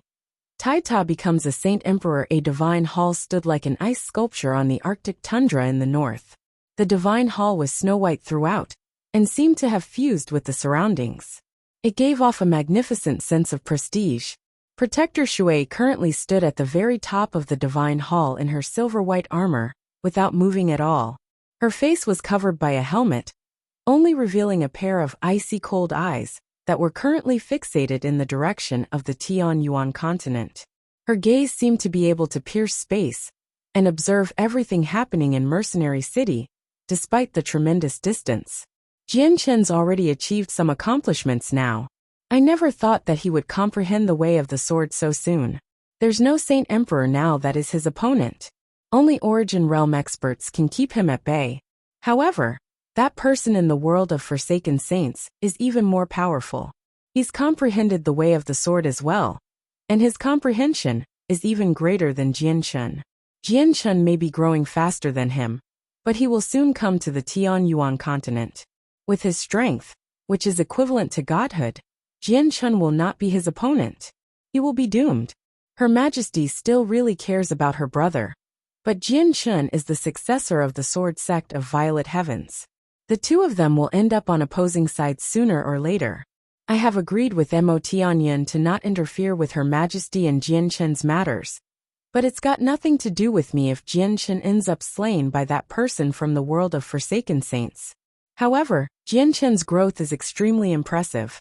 If he does not die, he will be able to catch up to him quickly, and with his connection to Her Majesty, Jian Chen might be of help once we return to the Saints' world. Protector Shui mumbled to herself as the light in her eyes flickered uneasily. Within the artifact space, Tai Ta and newbies continued to cultivate like before. Jian Chen had basically stored all the heavenly resources he had obtained from the Xianhuang microcosm in there, so the two of them could utilize them as they wished. Not only had newbies ingested a large quantity of divine water of the world to change his constitution, he did not miss any heavenly resource Jian Chen had left in the artifact space. He had consumed a few, allowing his strength to constantly increase. He had even made a kettle of comprehension tea using the best spring water available, and consumed a 5th-grade violet cloud peach, elevating his strength to the great perfection of Saint King. He had yet to fully absorb the vast energy in the immortal peach, so he was currently inching toward Saint Emperor. Tai Ta's strength had undergone a great increase as well. He currently let out a golden light as he sat there like a giant. He channeled the essence of the world, which shone with various colors. The presence he gave off was as great as a mountain, enough to even make Saint Kings feel like they were suffocating. Tai Ta walked a different path of cultivation that could not be measured using the standards of the Tianyuan continent. It was a system of its own, where he would undergo a metamorphosis each time he reached a corresponding realm and receive an inheritance from the world. Suddenly a heavy dull sound rang out from Tai Ta's body. Immediately, an extremely powerful energy erupted, causing the surrounding space to violently tremble and almost collapse. The hall that Tai Ta had chosen to cultivate and turned to dust from the waves of energy. The entire space was affected. The world there trembled gently as huge, deep cracks spread out with Tai Ta at the epicenter. The energy that had erupted from Tai Ta did not disperse and instead spread out as a pulse, causing mountains to collapse, the ground to crack, and space to become unstable wherever it passed by. The energy was just about to reach the two halls where newbies and the white tiger stayed. At this moment, the artifact spirit silently appeared. With a wave of his hand, he moved the halls around before immediately channeling the power of the artifact space to stop the expansion of the energy. In the end, the artifact spirit managed to stop the ripples after a lot of work, preventing them from traveling any further. However, another heavy, dull sound rang from Tai Ta's body like a drum. With the sound, another storm of great energy exploded out of Tai Ta, quickly spreading out with him as the center. This time, the artifact spirit was prepared. It immediately used the power of the artifact to stop the ripples in their tracks. A third and fourth sound rang from Tai Ta's body close after the second. The outcome was exactly the same each time. With every sound, a powerful wave of energy would form. Tai Ta's strength had arrived at a bottleneck, and he was currently making a breakthrough into a higher realm.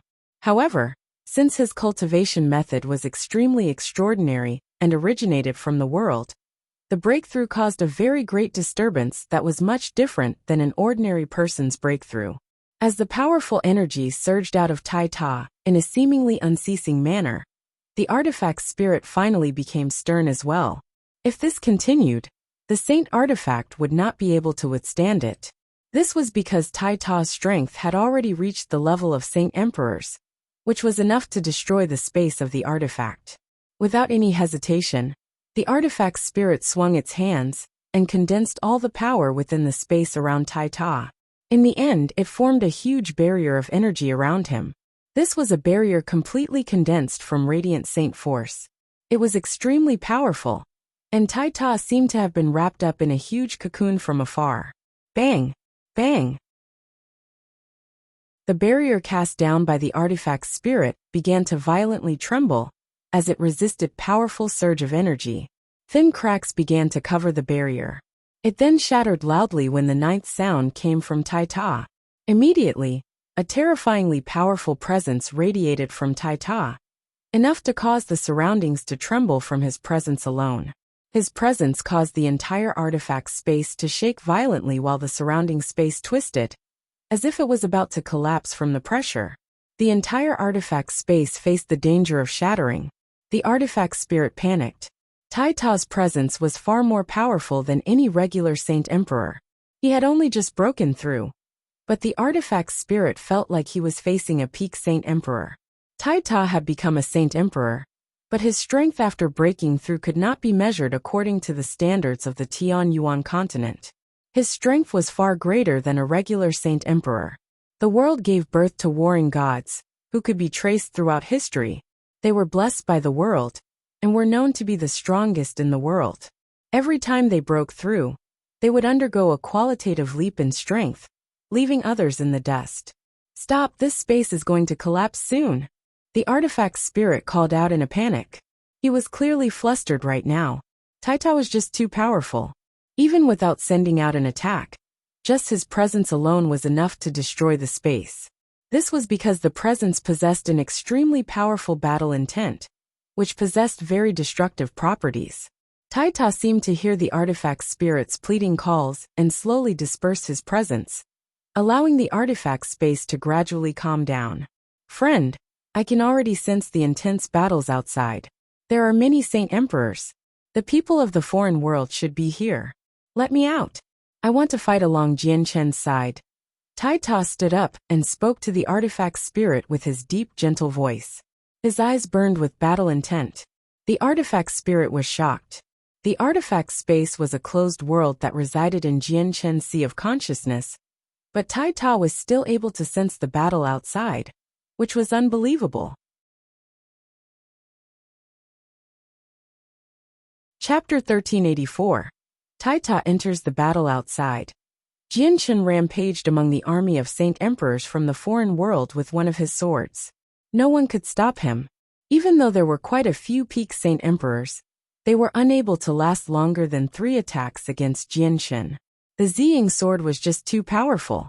Whether it was the weapons in their hands or the armor on them, they all became as fragile as tofu before the Ziying sword. Jian Chen and Xiao Ling had already slaughtered to the point where the Saint Emperors shivered inside. The Saint Emperors all viewed them as demons as they fled, so Jian Chen and Xiao Ling had to charge off in certain directions. All the Saint Emperors that the two of them approached would flee in any direction they could out of fear. The battle was extremely intense, with people passing away at all times. The sky had become filled with bloody rain, while the ground beneath had sunken, revealing bottomless chasms that emitted waves of heat from the magma below. Not only had Mercenary City been completely destroyed, even the area within 100,000 kilometers had been ruined. All the mountains and rivers nearby had become history, but the affected area was even vaster. The entire continent shook violently. The 3 Hall Masters of the Sea Realm finally arrived at the battle, with various Saint Kings behind them.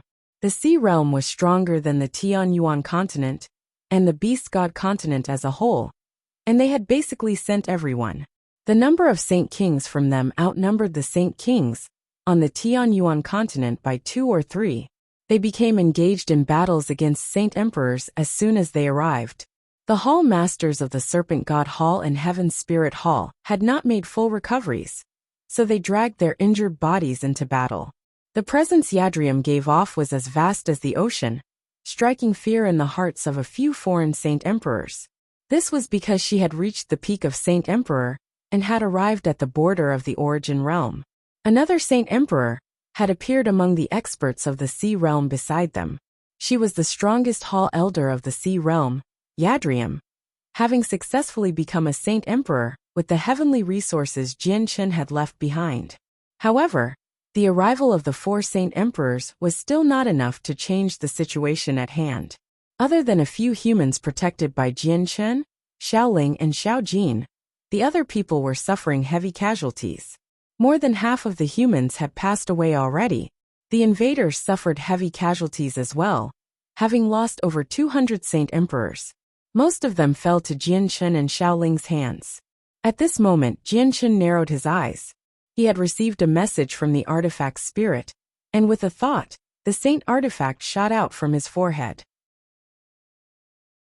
As soon as it arrived outside, a storm of powerful energy blew over and barraged the saint artifact. With a flash of golden light, Taita suddenly appeared, having emerged from the artifact space. The saint artifact did not linger for a moment longer after releasing Taita. It immediately returned to Jianchen's sea of consciousness. The battle outside was just far too intense. There was a huge group of Saint Emperors, so just the pulses of energy were enough to rip through space and damage the saint artifact. Taita, kill to your heart's content. Drive back the invaders of our home. Jianchen coldly shouted to Taita before continuing toward a region dense with Saint Emperors. Taita nodded firmly. His blood burned with the battles around him, almost causing it to boil. Blinding golden light exploded from Taita, enveloping him. The golden light illuminated the surroundings, outshining the resplendent green light from the elven god tree. He seemed to have become the only existence in the world. At the same time, supreme battle intent flooded the surroundings. The battle intent was like an attack on the soul. All the people who sensed the battle intent could not help but fear Taita. Their courage to battle plummeted. Mysteries of war, mortality breaker. Taita bellowed as his voice surged into the sky and echoed in the surroundings. He raised his high axe high up. It shone with dazzling golden light, fusing with his battle intent. It created a 100-meter-long projection as it fell ahead. The space cracked as the axe fell, creating a huge chasm. It loomed over 4 Saint Emperors within an unstoppable might. The projection of the axe smoothly passed through the 4 Saint Emperors, and the 4 of them suddenly froze before being cleaved in half. Their souls were unable to escape, dying on the spot as well. Back in the Sea Realm, Taita was able to fight with the Hall Master of the Serpent God Hall without having broken through. Now that he had stepped into a new realm, his strength had drastically increased. Killing Saint Emperors was a piece of cake to him now. The War God. It's the War God. The War God has appeared. Good God. I've finally seen the War God. Fantastic, fantastic. The War God of our 100 races has returned. Our race will experience glory once more. Oh my God. What did I just see? The War God has actually slain 4 Saint Emperors with a single stroke. Am I dreaming? God bless our race. Not only has our War God appeared once more, his strength has grown to such a powerful level. God bless us. The 100 races fell into a commotion with Taita's appearance. They all emotionally cried out in joy. Some of the older people had even teared up and became filled with inextricable joy. Not only was the War God the God that the 100 races believed in, but he was also their religion. He was their soul. Taita slaughtered all the Saint Emperors around him as he made his way toward the 100 races. When he had absorbed a droplet of Ergin's blood, he had received a fragment of his memories as well. He knew that the 100 races were his people since he was the War God. In this current age, the 100 races did not possess any astounding experts. They suffered extremely heavy casualties and several of their forbidden artifacts had been shattered as well, including the Heaven's Guard of the dwarfs. The situation was rather pessimistic for them. He wanted to go over and help them, to become their shield and sword to stop the enemy. At this moment, the clear resonance of a sword rang out from the depths of the tunnel.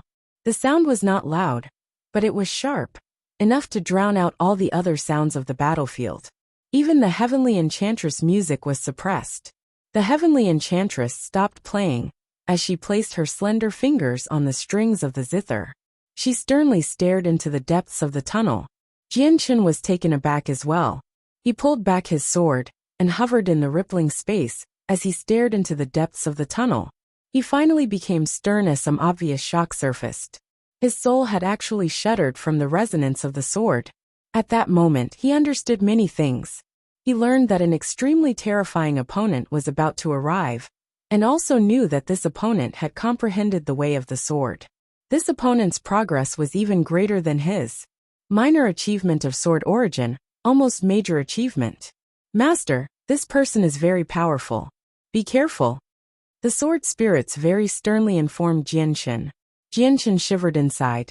He knew that among the 5 major realms of the sword, each realm was divided into the initial basics, minor achievement, major achievement, and great perfection.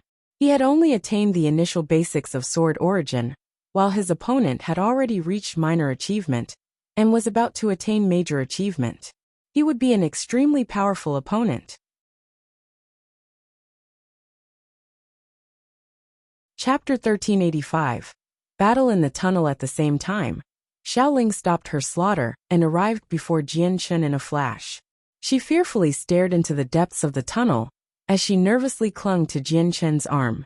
She said with fear, "Oh no, big brother, that big baddie is coming over as well." Xiaoling had faced the Spirit King back when the seal had still been intact. His power had greatly shocked Xiaoling's tender soul, leaving behind a permanent shadow in her heart. It was something that she could not overcome, and now that she was about to face the owner of the shadow, Xiaoling experienced indescribably terror. "Xiaoling, don't be afraid. I'm here," Jianchen comforted, but he felt no confidence inside. He had never seen the powerful opponent before, but it caused him to feel a great pressure. Even Jianchen was not confident he would end up victorious. Xiaoling gave out a gentle interjection of agreement and firmly nodded. However, her grasp on Jianchen's arm tightened. Clearly she was extremely nervous inside. The Saint Emperors from the foreign world heard the thrum of the sword from the depths of the tunnel, as well, and immediately became excited. They understood the power of the Spirit King extremely well. He was definitely the most powerful Spirit King their world had ever seen. The legend regarding the current Spirit King had already spread through the world of Forsaken Saints long ago. He had become a tale in the current world, because he was able to slay a mid-reciprocity Spirit King within 10 attacks despite having just reached reciprocity. He had forged his own glorious legend. After that, the 2 other former Spirit Kings fought with him for 4 whole hours as mid and late reciprocity experts. In the end, both of them were slain by the current Spirit King, creating a story that he was invincible, which then spread throughout the entire world. He had carved his name into history, even though the Spirit King had only sent his sword over this time, and the Tianyuan continent only had 2 or 3 origin realm experts. The foreign Saint Emperors still believed that they were no match for the Spirit King's sword. After all, the Spirit King's sword was dyed with the blood of 3 reciprocity experts. Xiao Jin stared at the depths of the tunnel as well. He pouted as he curiously observed it. "Xiao Jin, stay behind and project them. You must keep them safe," Jianchen said to Xiao Jin through a communication technique. He worried about Changyang Zhu Xiao and the others, so he had always left Xiao Jin by their sides. However, he only got Xiao Jin to protect them, along with Hao Wu, the heavenly enchantress, a few elders of Mercenary City, and the few experts he was friends with. Afterward, Jianchen glanced in Tai Tao's direction, before pulling Xiao Ling with him into the tunnel. Streams of energy shot out from the tunnel beneath the ground from time to time, and into the sky. The energy was so powerful that it was enough to kill Saint Kings instantaneously. Even Saint Emperors could end up heavily injured if they were not careful. Jianchun and Xiaoling headed toward the other side of the tunnel. As soon as streams of energy rushed over, they would be stopped by Xiaoling with a wave of her hand, without requiring Jianchun to do anything at all. The energy streams were lethal to Saint Kings, but they were no threat to Xiaoling. The tunnel was very unstable. The space in there kept warping, distorting the surroundings. It seemed like chaos, making it impossible to see the other side.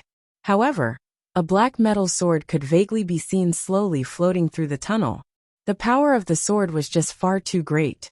Even though its glow was hidden, suppressed in an attempt to appear ordinary, the space would shatter fragment by fragment wherever it passed. The space would be reduced to nothingness, alternating between chaos and darkness. Jianchun stood before the tunnel with the Ziying sword. He glared at the barely visible sword in the tunnel before suddenly erupting with sword qi. The sword qi was so powerful that it could temporarily suppress the chaotic streams of energy in the tunnel. Afterward, the sword qi rushed into the air above in a visible form, lingering there like a sword. Jianchun seemed to have become a divine sword. He glowed with blinding a white light as endless sword qi radiated out into the surroundings. He had pushed his comprehension of the way of the sword to the limits. With a wave of the Ziying sword, he immediately shot a huge 30-meter-long sword qi into the tunnel. It flickered with a violet light, which was both dazzling and resplendent, shooting toward the metal sword in the tunnel. The tunnel and space violently trembled as soon as the Ziying sword entered it. The already unstable space was about to shatter. Jianchun could tell with a single glance that it was very difficult for the space to endure the energy from Saint Emperors. The black swords might clearly surpass the limits of the tunnel, so even though it did all it could to suppress its power, it still endured great hardships as it advanced through the tunnel. As soon as the tunnel collapsed, the outcome would be unthinkable. What he needed to do was force the black sword back before it arrived on the Tianyuan continent, or destroy the tunnel. The black sword had discovered the danger ahead. With a slight tremor, it produced a deep thrum. The sound struck Jianchun's sword qi as a sound wave. Although it was unable to stop the sword qi, it was enough to slightly weaken it. The metal sword then shone with a dim, dark glow before suddenly increasing its speed, shooting forward like a loose arrow. Boom! The metal sword continued to suppress its presence. It collided with the violet sword qi, using the toughness of the blade to fend off the sword qi. Because the tunnel was very unstable, Jianchun's sword qi caused the tunnel to reach the brink of shattering. The black metal sword was unable to erupt with power, since its power would only hasten the collapse. The terrifying pulses of energy from the collision of the sword and sword qi caused the tunnel to tremble even more violently. Part of the surroundings had already collapsed, and the tunnel seemed like it was about to fall apart. The metal sword paused slightly before continuing on. It left the most unstable region before shining with a faint dark glow. It moved faster and faster, as if it wanted to leave the tunnel as soon as possible. Jianchun's eyes shone with a resplendent light. He released his grip on the Ziying sword and began to control it with his soul. The Ziying sword immediately shot into the tunnel as a violet stream of light, engaging in a battle with the metal sword. There was no one directly controlling the metal sword, but it possessed a fragment of the Spirit King's soul. It was able to use all the accumulated experience and battle techniques of the Spirit King, while engaging in an intense battle against the Ziying sword within the tunnel. The ringing sounds of collisions constantly rang out, as terrifying energy wreaked havoc upon the tunnel. In just a short moment, the walls of the tunnel cracked before partially collapsing. The damage was even more severe than before. Chapter 1386. More Origin Realm experts. The black metal sword was something extraordinary, equivalent to the Ziying sword. Not only did it avoid falling into a disadvantage against the Ziying sword, but it also fought freely. However, after the tunnel became riddled with server cracks, the metal sword no longer bothered to deal with the Ziying sword. It rapidly approached the exit of the tunnel, as it fended off the Ziying sword's attacks. Jianchun recalled the Ziying sword after seeing how it was unable to do anything to the black sword. He used a sword technique he had learned from the sword spirits, and shot out 3 powerful sword qi, condensing a trapping formation to stop the black sword. Afterward, he constantly swung his sword, sending out strands of powerful sword chi toward the cracked and collapsing tunnel, causing the cracks to widen. He wanted to destroy the tunnel. At the same time, Xiaoling struck out as well. She copied Jian Shun and attacked the tunnel with as many powerful attacks as she could. As long as the tunnel was destroyed, they could temporarily stop the invasion of the foreign world. The tunnel began to collapse on a large scale after enduring the attacks from the two of them. The space in the tunnel distorted as thick cracks constantly appeared. It had become severely shattered. However, the tunnel was far tougher than Jian Shun had imagined it to be. It had cracked and shattered, yet it remained intact due to a mysterious force. They were unable to completely destroy it. At the same time, the black metal sword finally displayed its might. An extremely powerful energy erupted from within the sword, immediately tearing Jian Shen's formation to shreds. It shot toward the exit of the tunnel in a flash of black light, while the space within a dozen meters from it was reduced to darkness. The darkness would linger for quite some time. The tunnel cracked even more from the extreme power of the black sword. A segment of it had even fallen apart, but an energy continued to hold the two sides together. The black sword understood that the tunnel would not collapse, so it ignored the damage and erupted with its greatest power, charging forward as quickly as it could. In a single moment, the sword traversed the last portion of its journey and arrived at the entrance. It then stabbed at Jian Shun without slowing down at all. Jian Shun became stern as he immediately placed the Ziying sword in front of him. Ding! The sharp tip of the metal sword clashed with the Ziying sword with an extremely great force, producing an abnormal metallic ring. Powerful pulses of energy erupted from underground, causing magma to be thrown into the air in huge waves. The tip of the metal sword remained stuck to the Ziying sword. It burst forth with all its might, charging out of the tunnel with Jian Shun. It transformed into a black speck in the blink of an eye and disappeared into the sky. Big brother! Xiaoling produced a cry of surprise as she tailed them. She disappeared into the sky as well.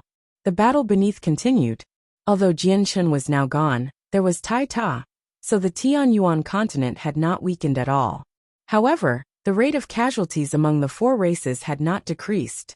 2/3 of the Saint Kings had already passed away. Although Tai Ta had slain many, there was still over 100 foreign Saint Emperors. Kaiser, Langkiros, and the Path Lord of Carnal Desires had fled the battlefield due to the heavy injuries that they had sustained. Sangqiong was the only remaining Saint Emperor of the magical beasts, dealing with the foreign Saint Emperors by utilizing his ability to move the fastest in the world. However, he dared not to face them openly. The sea race had suffered extreme casualties as well. Less than half of the people they had brought were left. The Hall Master of the Sea Goddess Hall was currently engaged in a battle against several Saint Emperors with a trident.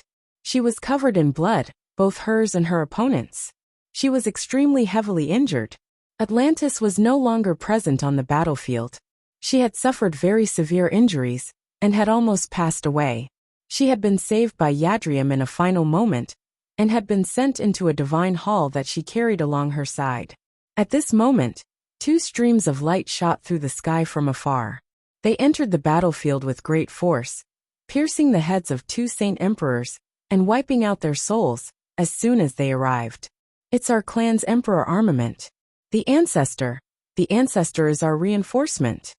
The great elders of the Tyrant's Blade School and Changyang clan were reinvigorated, because the 2 streams of light were the wave-breaking blade of the Tyrant's Blade School and the righteous Yang sword of the Changyang clan. The 2 weapons had killed their way into the battlefield and gave off a presence that caused the Saint Emperors to shiver inside. The 2 weapons were not as powerful as the Azulite sword or the black metal sword, but they could easily deal with Saint Emperors. The foreign Saint Emperors were not the weapon's opponents at all. When only one of them was fighting at a time, they would end up slain within 10 attacks. Even the combined attacks of several Saint Emperors were only enough to reach a stalemate against the 2 weapons. God damn it, these are weapons of Origin Realm experts. I never thought that there would be more Origin Realm experts here. That's impossible. There is no Origin energy here, and the energy of the world is so thin. It's impossible for so many Origin Realm experts to appear. Just the existence of one or two of them is a miracle. No, there's something wrong with the two weapons. They seem to have been heavily damaged in the past, falling from the grade of saint artifacts. The saint emperors of the foreign world all cried out. But soon a person discovered the flaws of the weapons and pointed them out. This was because the world of forsaken saints had always been in possession of origin realm experts. So many saint emperors from the foreign world had an extremely deep understanding of that realm of cultivation. The knowledge they possessed was incomparable to the people of the Tianyuan continent. After all, the world only had 4 origin realm champions in the past. Even 1,000,000 years ago, records of origin realm experts were rare existences. The temperature in outer space was extremely low. So cold, in fact, that even Earth's Saint Masters would not be able to survive. A huge, white planet loomed to one side while the vast cosmos dominated the other. There was no gravity theorem nor any sense of direction. It was impossible to distinguish which way was left, right, up or down, and the energy of the world was absent as well. Even saint emperors would not be able to replenish the saint force they consumed in outer space. Jianchen currently wielded the Ziying sword as he hovered in a ball of blinding white light. His presence was as vast as the sea while his battle intent roared within him. He stood there like a drawn sword. Xiaoling stood near Jianchen. She nervously stared at an area right in front of her. Some fear was present on her face, but it was also filled with an awareness and was full of vigilance, as if she was about to face a powerful opponent. The black, metal sword hovered silently right before them. It churned with light, which pierced into the surrounding space and caused it to warp. A dense, dark light was emitted from the sword, rapidly condensing into a human-sized figure. The light created a middle-aged man with an ordinary appearance. He stood tall and straight, and the presence he emitted was like a mountain, calm and steady. He stood there with his arms crossed, as if he had fused with the surroundings. He gave off the feeling that the world was beneath him.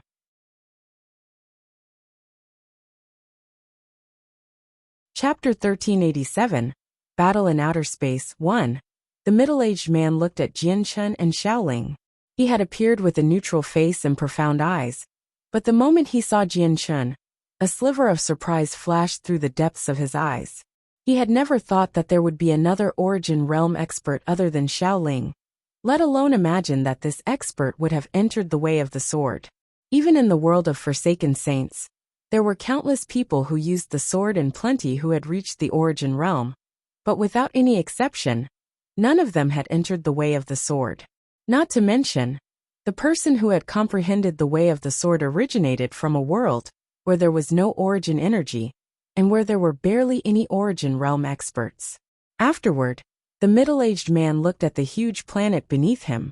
He became fixated in the direction of the Tianyuan continent, and immediately frowned. He said with a low voice, "I've underestimated the strength on your side." "Who are you?" Jianchen growled. He could tell that the person before him had not actually come, and was only a projection of his soul and power. But the pressure this person let out was still vast. If he had actually personally come, just how terrifying of an opponent would he be? "You can refer to me as the Spirit King," the man replied indifferently. Jianchen shuddered inside. He said, "Spirit King, you really are the ruler of the foreign world. However, this place does not belong to your world. It's not a place that you should set foot upon. I must come here. No one can stop me," the Spirit King replied very leisurely, but he still possessed a determined will. Jianchen's eyes grew colder. Even though his opponent's strength was rather frightening, there was no need for him to fear it since he had not come personally. Jianchen said coldly, "We can only fight it out if that's the case." Jianchen tightly grasped the Ziying sword and condensed shocking a sword chi around him, enveloping himself in a blinding white light. The region of space around him violently shook, while the Ziying sword erupted with a glow it had never shown before. It produced terrifying pulses of energy, before seemingly fusing with Jianchen. Together, they stabbed at the Spirit King in a flash of violet light. Jianchen did not hold back. This attack contained all his power. He had pushed his fourth layer chaotic force, and his comprehension of the way of the sword to the limits. The chaotic force's power had been amplified several times through the Ziying sword and the sword qi, causing his attack to surpass the level of Saint Emperors and reach the origin realm. The violet light tore through the sky and caused the space around it to shatter, carving out a chasm several hundred meters long and over 10 meters wide. Jian Chen's attack was just too powerful. It was powerful enough to carve away a section of the continent if it was used on the Tianyuan continent. The Spirit King remained where he was without moving. He was calm and composed, brimming with confidence. His tall stature seemed extremely large, enough to shoulder an entire world by himself. He grasped the Cloudstream sword in his right hand. It flickered with a dark light, as an extremely powerful energy remained hidden within. Afterward, he used the most basic attack, a simple thrust, to receive the Ziying sword. This was the most ordinary attack one could perform with a sword, but it possessed an extraordinary force in the hands of the Spirit King. The simple thrust seemed to contain an ultimate ability. It was not as simple as it seemed. It contained a world and universe within. Boom! The tips of the two swords collided violently, and immediately produced a deafening boom. Powerful ripples of energy swept into the surroundings as storms, causing the space to shudder and the stars to darken. The Ziying sword came to a halt and revealed Jian Chen. He was bathed in the light from the sword, as if he had fused with it. The two swords did not separate, and remained locked in a stalemate in space. Vast energy leaked out from the two swords as they attempted to surpass each other. With the clashing of energy, the space around them began to collapse. A black hole started to appear where the two tips touched, rapidly expanding in size. The ripples of energy emitted vanished into the hole as well. Jian Chen and the Spirit King remained locked like this. The Spirit King had reached the origin realm, but he was not truly present this time. He had only deposited some power within the Cloudstream sword, so he was unable to unleash all his power. At this moment, Xiaoling moved as well. She suppressed her fear and silently arrived behind the Spirit King. She raised her little fist and viciously threw it toward him. As soon as the punch was thrown, the surrounding space collapsed. Her punch was just too powerful, even overshadowing Jian Chen's attack. The Spirit King did not become flustered at all. Within a moment, a powerful strand of sword qi condensed in his left hand. It shone with a dazzling white light, which illuminated the surroundings. This was sword qi he had condensed using his understanding of the way of the sword. It was not just energy, but a condensation of laws as well. It was even more powerful than Jian Chen's sword qi. Without even looking back, the Spirit King swung the sword qi toward his back, forcing Xiaoling to pull back her punch and stop the attack. Bang! The sword qi vanished with a dull sound. Xiaoling managed to block the attack, but she was blown several kilometers away. So powerful, Xiaoling commented. Her eyes were filled with disbelief. She had already reached returnance, and the Spirit King was not personally present. Yet just a clone condensed from energy was enough to force her back. Breakthrough! The Spirit King exhaled gently, and with a jolt of his arm, a powerful force immediately erupted from his sword. It broke the balance it had maintained with the Ziying sword, and suppressed Jian Chen in a single moment, blowing him far away. Jian Chen became extremely stern. The power of the Spirit King had greatly exceeded what he had anticipated. He had never thought that a single clone would be so powerful. Jian Chen regained his footing far away, and formed seals with his hands. He quickly formed several complicated seals before crying out, "Sky-severing strike." At that moment, the Ziying sword became 100 meters long. Its violet sword qi erupted as it cleaved toward the Spirit King. This was one of the sword techniques Jian Chen had learned from the sword spirits. Although it was a part of the basics in the eyes of the sword spirits, Jian Chen was able to erupt with power he did not possess when he used it. It was akin to saint rulers, using saint-tier battle skills to heavily injure saint kings. However, the sword technique was far more powerful than saint-tier battle skills. The Spirit King narrowed his eyes. The attack had locked onto his presence, preventing him from dodging. He could only take it on forcefully, but as the Ziying sword approached him, he felt like he was trapped by a mysterious power, as if his body was as heavy as a mountain. "This is a sword domain," the Spirit King murmured. A gleam of light flashed through his eyes, But he did not show any fear at all. Instead, his battle intent surged and he yelled out, "Break domain!" The cloud stream sword did not erupted with much force. With just a dull flash, it was thrust into space, immediately dispersing the mysterious force around him. "Break sword," the Spirit King called out this time, and the cloud stream sword charged toward the huge Ziying sword. A wondrous energy circulated within the cloud stream sword as it came in contact with the Ziying sword. Ding! With a crisp sound, the power of Jian Chen's sky-severing strike vanished like a deflating balloon. It rapidly weakened before the Ziying sword returned to its original form and returned to Jian Chen's hand.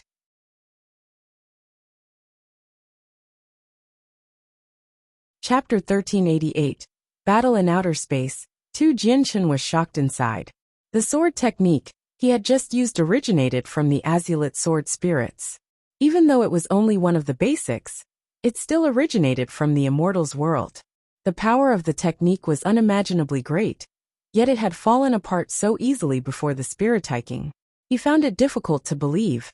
It would have been acceptable if the Spirit King was actually present and had easily broken through the sword technique then. But all that was present was a strand of soul and some energy the Spirit King had deposited into his sword. The Spirit King's comprehension of the way of the sword is greater than mine. Can he easily stop my sword techniques with just his advantage in the way of the sword? Jian Chen thought about it quickly, but his hands never stopped. He swung the Ziying sword and used a second sword technique, sending 3 sword chi toward the Spirit King with a flash. The 3 sword chi did not attack the Spirit King directly. They instead shot into his surroundings and created a formation, trapping him in a triangle. Each strand of sword chi was 2 meters long and let out a blinding light. The 3 strands of sword chi resonated with one another as they fused their power to seal off the region. Jian Chen's presence skyrocketed. He arrived above the Spirit King in a flash, and at the same time, the Qing Suo sword arrived beneath the Spirit King in a flash of azure light through the control of his mind. Afterward, both swords stabbed toward the Spirit King from above and below. 2 streams of light, one violet and one azure, shot through space with unbelievable speed. If the Spirit King wasn't in between them, it seemed like the 2 swords were about to collide. Break formation. The Spirit King's face remained the same as before. He gave a deep grunt before the cloud stream sword stabbed into empty space, immediately striking Jian Chen's formation with a mysterious power. With a boom, the 3 sword chi were easily smashed. Afterward, the Spirit King shot up as he moved toward Jian Chen with a terrifying presence. The Qing Suo sword erupted with azure light from beneath the Spirit King. It transformed into an azure streak as it shot up, attempting a pincer attack on the Spirit King with the Ziying sword. It vaguely radiated with supreme yin qi, while the Ziying sword above vaguely radiated with supreme yang qi as well. This was the yin and yang qi created from chaotic force when the world began. This was the power of the sword spirits. Although the sword spirits sustained great injuries, and their yin qi and yang qi had become extremely weak, they were still able to erupt with unbelievable force if their supreme yin and yang qi came together. As soon as the Spirit King came in contact with the Ziying sword, he sensed the sliver of supreme yang qi hidden within. His heart immediately tightened, and without any hesitation, he came to a halt before reappearing 1,000 meters away in just a single movement. As soon as the Spirit King vanished, the resplendent light of the 2 swords overlapped with one another. However, the 2 swords remained separate, coming no closer than 3 inches, while the supreme yin and yang qi erupted with a destructive ripple of energy. 9 Godly Arts Slayer. Xiao Ling became stern in the distance. She used the supreme techniques that Mo Tianyan had left behind, the 9 Godly Arts. Her hands turned into claws as terrifying energy condensed around them. She then swept them in front of her. The region of space around her trembled before collapsing. An extremely powerful force of slaughter shot toward the Spirit King as a crescent and caused space to collapse along the way. The killing intent unleashed was enough to annihilate worlds, enough to affect the souls of people. Just the terrifying killing intent from the force of slaughter was enough to disperse the souls of weaker people. Jian Chen's eyes narrowed. He had seen countless saint-tier battle skills, But the 9 godly arts completely surpassed the realm of a battle skill. He had already determined that the 9 godly arts were not weaker than the sword techniques he had learned from the Azulite sword spirits, from the might this one attack displayed. It could even be more powerful. Saint-tier battle skills were only suitable for saint rulers and saint emperors. The effects would not be very evident when used by saint emperors. Yet the 9 godly arts were still able to demonstrate such a great impact when cast by a returnance expert. This could only be explained by the fact that the 9 godly arts were of an extremely high grade. The Spirit King's indifferent eyes brimmed with interest. He became fixated on the force of slaughter that was wreaking havoc. He actually felt like he could not dodge the attack, as if it would catch up to him if he tried to move. The Spirit King raised his Cloudstream sword, and endless white light condensed from the surrounding space. The sword became a streak of white light before surging out as an afterimage. He struck the force of slaughter with the sword. Boom! The force of slaughter was dispersed by his sword, but the Spirit King was blown far away. His figure had become somewhat blurry. The Spirit King tossed out his sword as he shot back. The Cloudstream sword shot toward Xiaoling, while flickering with a dark light. The sword was like a venomous snake hidden within the darkness of space. With a thought, Jianshen controlled his 2 swords with his soul, and directed them toward the Cloudstream sword. His swords managed to stop it while he used the illusory flash to shoot toward the Spirit King. He condensed a sword from Sword Chi in his right hand, and stabbed it toward the Spirit King. 9 godly arts Worldlock. Just when the Spirit King wanted to deal with his opponent in a similar fashion, Xiaoling used the 9 godly arts again. She froze the entire region in a single moment, catching the Spirit King off guard and immobilizing him. The power of the 9 godly arts was incomparable to the basic sword techniques Jianshen knew. They were even more powerful since they were being used by Xiaoling, a returnance expert. Unless the Spirit King was personally present, his clone would not be able to break free in a single moment. Jianshen's sword chi punctured the Spirit King's body, but no blood appeared. His body became more ethereal since his figure, which was condensed from a strand of soul and some energy, rapidly weakened. The Spirit King remained composed despite being hit by such a heavy attack. He maintained the same expression as his surroundings became flooded with an endless white light. The light transformed into countless swords that attacked the surroundings, allowing him to break free from Xiaoling's technique. He extended his right index finger and shot a sword chi into Jianshen's chest. Unlike the Spirit King, Jianshen's body was composed of flesh. He grunted as he shot back in a flash. The sword chi from the Spirit King wreaked havoc within him. It was like a snake, turning both his blood and organs to mush wherever it went. The sword chi in Jianshen was a condensation of laws, even more powerful than the sword chi he could use himself. He dared not to deal with it carelessly. He immediately directed his chaotic force to surround the sword chi, before using his comprehension of the way of the sword to destroy it. At the same time, the Spirit King experienced what Jianshen was going through as well. Jianshen had also managed to deposit a strand of sword chi in the Spirit King's clone. But the Spirit King possessed a greater understanding of the way of the sword, so he dispersed it very quickly. Big brother! Xiaoling immediately began to panic when she saw that Jianshen was injured. Her face was filled with worry. However, she knew how to help Jianshen. She needed to defeat the Spirit King, so she immediately dismissed her thoughts and formed a seal with her hands. She used the 9 godly arts again. 9 godly arts, Descent of the Divine Beast. A huge white tiger condensed behind Xiaoling. It stood there majestically, almost like a divine god had descended. It produced a roar before leaping forward. It seemed to pass through the fabric of space, ignoring the distance between the two of them, and arriving before the Spirit King, as if it had teleported. It swung one of its paws at the Spirit King with terrifying force. The attack contained the force of slaughter as well. It was filled with killing intent. The Spirit King became rather stern for the first time. His presence skyrocketed as he recalled the Cloudstream sword. He pushed his minor achievement understanding of sword origin to the maximum, as he swung the Cloudstream sword toward the white tiger with a blinding light.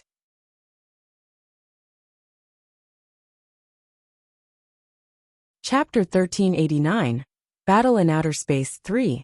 The White Tiger's figure dulled after enduring the Spirit King's attack, but its claws still passed through the Spirit King's body along with a powerful force of slaughter. It caused the Spirit King's body to distort, changing from human form to a cluster of dense and powerful energy.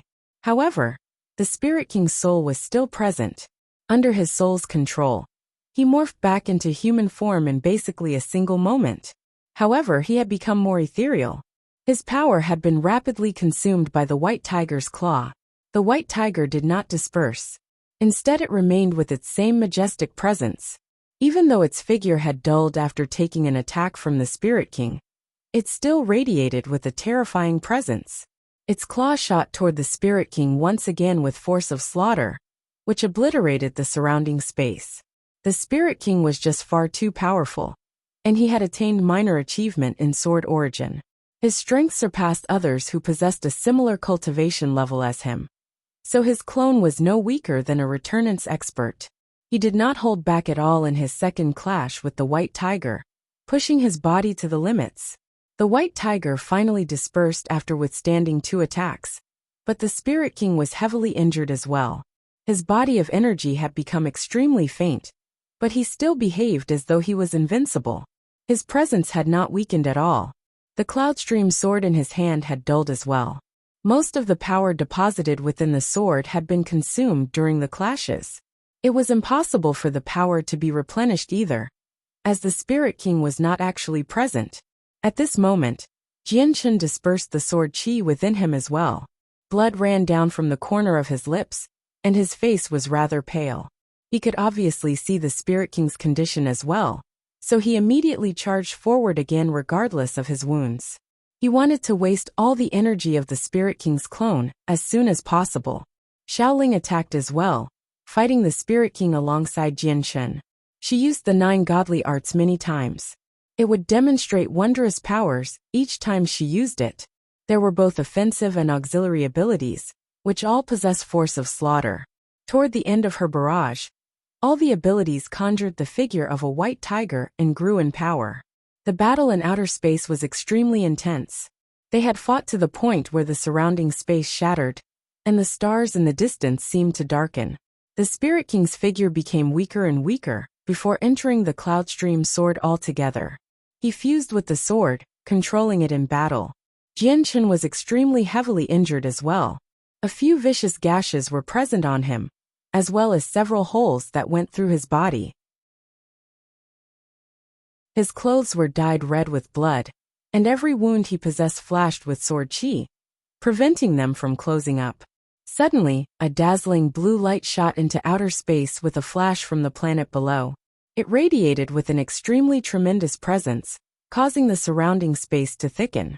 The sea goddess had joined the battle as well. She was surrounded with a dense, water-attributed energy that gave off terrifying pulses of power. Her appearance was obscured. The sea goddess had immediately entered seclusion for recuperation as soon as her resurrection was complete. She had only recovered her strength now, returning to her peak condition. The sea goddess hurled a trident at the Cloudstream sword. It was covered with a ball of powerful blue flames and a terrifying presence, immediately producing a deafening boom when it collided with the sword. The space around the 2 weapons collapsed completely. The trident flew back into the sea goddess' hands after the light it gave off had dulled. Afterward, she charged up with the trident, approaching the Cloudstream sword with a terrifying presence, and engaged in a great battle with it. At the same time, Jianchen and Xiaoling moved as well. Jianchen's Ziying sword let out a violet, gray, and white light as he swung it at the Cloudstream sword as hard as he could. With the screech of metal, the dull Cloudstream sword was knocked several dozen kilometers away. A powerful force of slaughter turned the space there to shards through a supreme killing intent. The Ziying sword struck the Cloudstream sword, causing the sword to quiver slightly. The Spirit King's power was mostly consumed, and he would not be able to last much longer. Coupled with the sea goddess, there was one more powerful opponent that he had to face, so he fell into a disadvantage immediately. He was forced to retreat against the 3 of them. Today is the first time I have suffered defeat in a battle against opponents of a similar cultivation level. This is an extremely painful lesson. I will never forget this defeat. I never thought your world had more than one origin realm expert. I have underestimated your strength, thus leading to the wrong decision and the defeat today.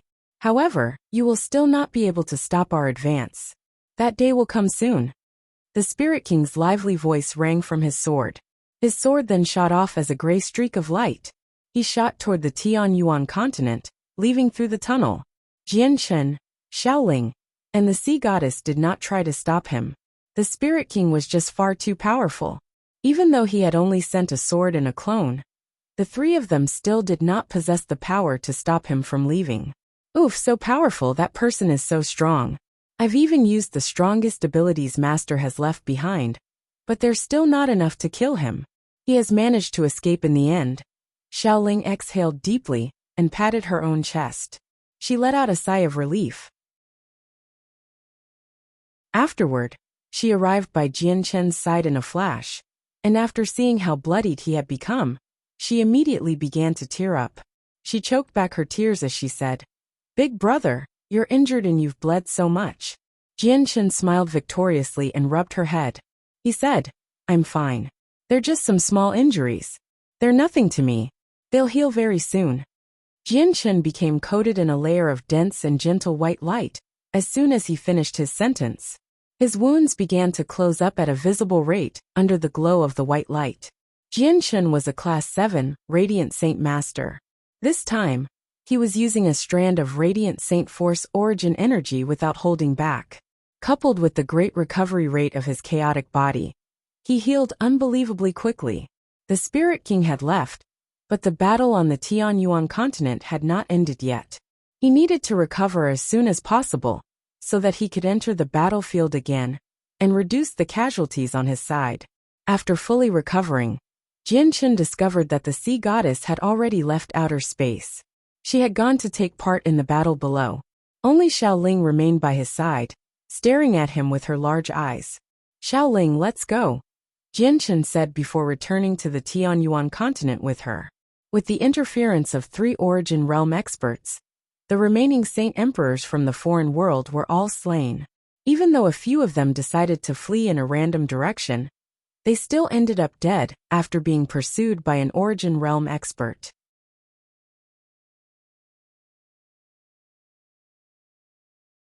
Chapter 1390. Heavy losses. The battle ended very soon. This unprecedented battle that spanned 2 worlds did not last for very long, but its effects were without a doubt immense. The battle had shaken the entire world and was destined to go down in history.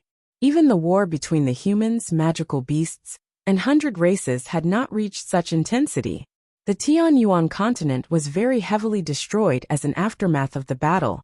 A bottomless pit spanned several thousand kilometers from Mercenary City, emitting waves of heat in the darkness. The heat caused the temperature in the region to skyrocket. This was due to the magma below the earth. However, the churning molten rock was not visible since the pit was just too deep. The ruins of Mercenary City had completely vanished long ago in the battle. Most of the structures of the city had fallen into the depths of the magma. There was a region of space in the very center of the pit that contained extraordinary energy fluctuations. This was the tunnel leading to the world of Forsaken Saints. It had not been destroyed. The tunnel seemed very fragile, but it was virtually indestructible. Even if a portion of it had cracked and collapsed, it would slowly mend itself. The people of the 4 races lingered in the sky after surviving the battle. Many of them were covered in blood, not just from themselves, but from their enemies as well. There were a few Saint Kings who had lost limbs and parts of their bodies during the battle, making them a brutal sight. Very few people still maintained a whole body. "We're victorious. We've slain the several hundred invading Saint Emperors and successfully protected our world," a few Saint Kings constantly exclaimed. Their voices were filled with the joy of victory and obvious triumph. All the people who had survived revealed a smile of victory. They all smiled and felt triumphant from the bottom of their hearts. They only had a few Saint Emperors on their sides with the 4 races combined, yet they had faced several hundred Saint Emperors. The disparity in strength was just unbelievable. Under such a situation where the odds were against them, they still managed to achieve victory in the end. This had surprised all of them. However, their joy vanished slowly when they saw the people scattered throughout the sky. Their feelings grew heavy. Less than a quarter of all the people from the 4 races were left at the end of the battle. The others had all fallen, departing from the world forever. Basically all the people there were saint kings, barely any saint rulers. Experts of such a level were existences that stood on the apex among all the races. It was rather difficult for them to endure such a huge loss in such a short amount of time. All 4 races had suffered heavy casualties from the battle. Other than Yadrium and Sangxiong, all the other saint emperors had fled before the battle had ended since they had become too heavily injured. Were victorious this time all because of Jianshen. Over 100 of those foreign saint emperors died to his hands. The Grand Elder of Mercenary City said with a sorrowful voice. Mercenary City had suffered severe losses from the battle. There were only 3 saint kings left, the rest were dead. All of their remains had fallen into the pit and had been dissolved by the magma. All the people concentrated their attention on Jianshen. The experts of the Tianyuan continent and Beast God continent all revealed rather mixed in expression. The experts of the 2 continent possessed an extremely clear understanding of Jianshen. He was not an old monster who had cultivated for thousands of years. He was a junior who was not even 100 years old, only having cultivated for a few decades. Yet, it was him who had left them in the dust and reached a whole different level of power, slaying saint emperors like ants. Mentally, they were greatly affected by this fact. Is Jianshen really an incarnation of Motianyan? At this moment, similar thoughts crossed the minds of both the humans and magical beasts. Afterward, a few people looked away from Jianshen, and then at Xiaojin, Taita, and the sea goddess. Quite a few people had caught a glimpse of Xiaojin and Taita's performance during the battle, shocking most of them. The only person they had not seen was the sea goddess. Although she was shrouded by a screen of dense blue light, obscuring her appearance, the tremendous presence and water-attributed energy she gave off explained everything. Yadrium greets your majesty. Yadrium arrived before the sea goddess and dropped to one knee as she gave a courteous greeting. You're very heavily injured. Go back and heal. The sea goddess nonchalantly commanded. Yes, your majesty. Yadrium rose up and glanced back at the heavily injured experts of the sea race. Afterward, she took a group of particularly injured people with her and immediately returned to the sea realm, only leaving a few not-so-wounded people to keep guard. On the side of the 100 races, all the people there had already knelt down, greeting the war god in the most courteous manner. All of them were extremely excited, even though they had suffered heavy losses as well. The return of the war god had dulled their sorrows. The war god was their soul. He was their pillar of support, and where all their faith lay. On the side of the magical beasts, the remaining experts all showed very ugly expressions. The return of the war god was bad news for them. The golden light around Taita slowly dimmed as he began striding away. He walked toward Jianshen. Taita's actions attracted everyone's attention. Everyone's eyes became fixated on him. Even ignoring the fact that he was the war god, just the strength he had displayed had made him the center of attention. Many people held their breaths. Most did not know the relationship between Jianshen and Taita. In ancient times, the war god of the 100 races, Ergens, attacked the Tianyuan continent and forced them to retreat. In the end, Motianyan suddenly appeared and stopped him, slaying countless experts of the 100 races all by himself. If that had not happened, the Tianyuan continent probably would have been dominated by a whole different race right now. Now that the war god has reappeared and Jianshen has vaguely taken up the mantle as the strongest human, are they going to continue the war from ancient times? Some person thought inside.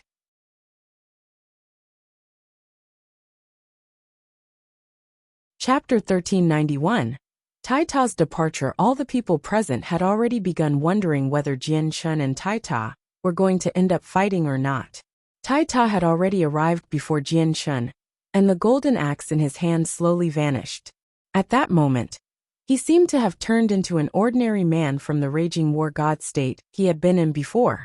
He seemed no different from any person aside from his golden skin. After breaking through, Tai Ta could erupt with the power to destroy worlds. But he was able to return to how he was before whenever he wanted to. Jian Shen, I want to go to the wasteland continent of the 100 races, Tai Ta said with his soft but heavy voice. His eyes shone with interest. When he had obtained a portion of Erjin's memory from the golden drop of blood on Dragon Island, he had been filled with a burning desire to visit the wasteland continent one day, because he felt like only that place belonged to him from the bottom of his heart. Before, he had been too weak. If he had been exposed, the 100 races would not have been able to save him even if they mobilized all their forces, because not only would the magical beasts come to kill him, but so would the experts of the Tianyuan continent. The situation now was different. His strength had already reached a level where he could look down on the entire world. No one could defeat him, as long as another Origin Realm expert did not appear. Go. I'll come look for you once I deal with the matters on the Tianyuan continent, Jian Shen replied calmly, but he felt slightly worried inside. He could already tell that a large portion of the magical beasts and the 100 races still clung onto their former enmities. Tai Ta now represented the 100 races, and the white tiger would end up as the representative of the magical beasts in the future. What he hated to see the most was the white tiger standing up to Tai Ta as an enemy one day. Tai Ta left after calling all the experts of the 100 races with him. He returned to the wasteland continent. Although there was less than a third of the people initially present, all the people of the 100 races were filled with joy. The heavens guard that had been passed down from ancient times among the dwarves had shattered. The dwarven experts took the shards back to the continent with them, and the elven god tree had vanished as well, having been taken away by the elves. However, the elven god tree did not change much after absorbing the life force of over a dozen foreign saint emperors. When the figure of the tree vanished, the branch of the god tree returned to how it had looked before. The life force from the saint emperors had completely vanished. The wave-breaking blade and the righteous Yang sword shot off into the distance when the battle had ended. Throughout the entire battle, no one saw who was controlling them, but many of them recognized the two extraordinary weapons as the ancestral weapons of the Tyrant's Blade School and the Changyang clan. The power they displayed shocked many of them. The two weapons had displayed power that completely exceeded anything that had been mentioned in past records. Even during the glorious ancient times, Saint Emperors were unable to display such power when controlling them. Afterward, the people gathered there all dispersed. Sangchong returned to the Beast God continent with the magical beasts as well, leaving none behind.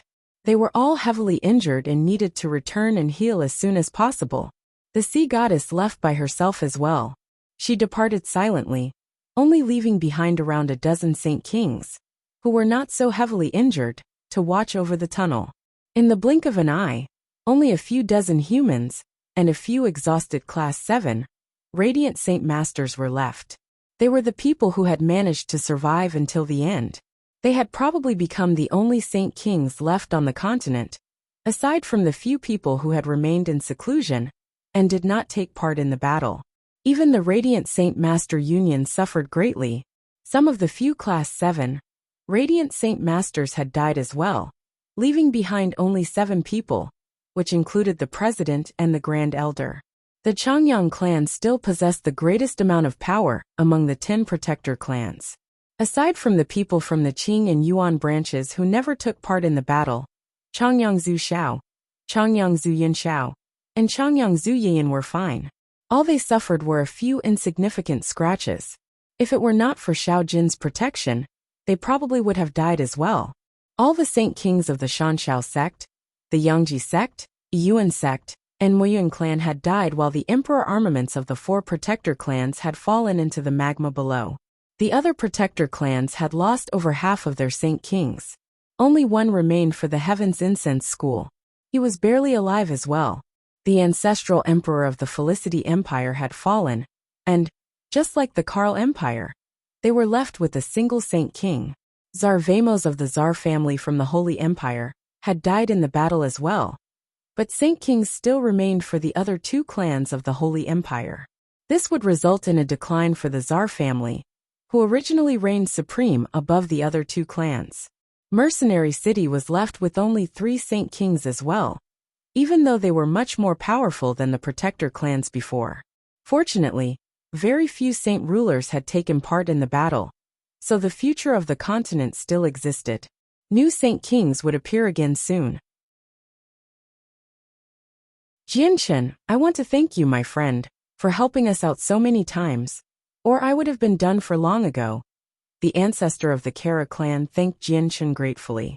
He would glance at Xiao Jin, who stood beside Jianshen from time to time as an odd light appeared in his eyes. Jianshen clasped his hands at him and conversed a little with him. Not only was Kara Lot the great-grandfather of Kara Liwei, the Qinhuang kingdom was also a subsidiary of his clan. As a result, Jianshen needed to watch over Kara Lot. After their conversation, Jianshen looked at the heavenly enchantress. As soon as he attempted to approach her, she left in a blur with a single movement, something he would never have expected. Jianshen silently stared at the heavenly enchantress figure, and only sighed gently after quite some time. He did not chase after her. Sigh. Our mercenary city was founded in ancient times, and has existed for over 1,000,000 years. It became a symbol of the Tianyuan continent long ago. I never thought that it would be destroyed like this, where not even ruins remain. The Grand Elder of Mercenary City was filled with sorrow as he stared at the bottomless pit beneath him. Although the mercenary city of the past has been destroyed, that's only its shell. Its soul still lives on. We need to rebuild Mercenary City. Yes, we can rebuild a destroyed city. We can't forget about the Lord Barrier Spirit, the esteemed Great Elder, and our heritage of countless years. The 2 other Saint Kings of Mercenary City both agreed. They were brimming with vigor. Mercenary City was destroyed, but the miniature world could still be opened up. The battle had not shaken the organization much at all other than destroying their city and taking the lives of a few of their Saint Kings.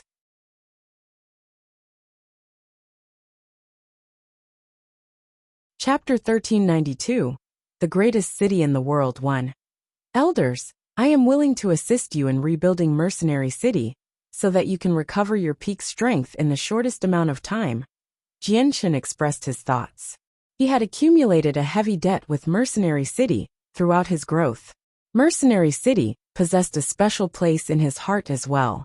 Now that the renowned Mercenary City had disappeared from the continent, he felt horrible. Xiaoling became very upset beside Jianshen. She became extremely depressed and unhappy. If they had to nominate someone who was most attached to the city, it would definitely be Xiaoling.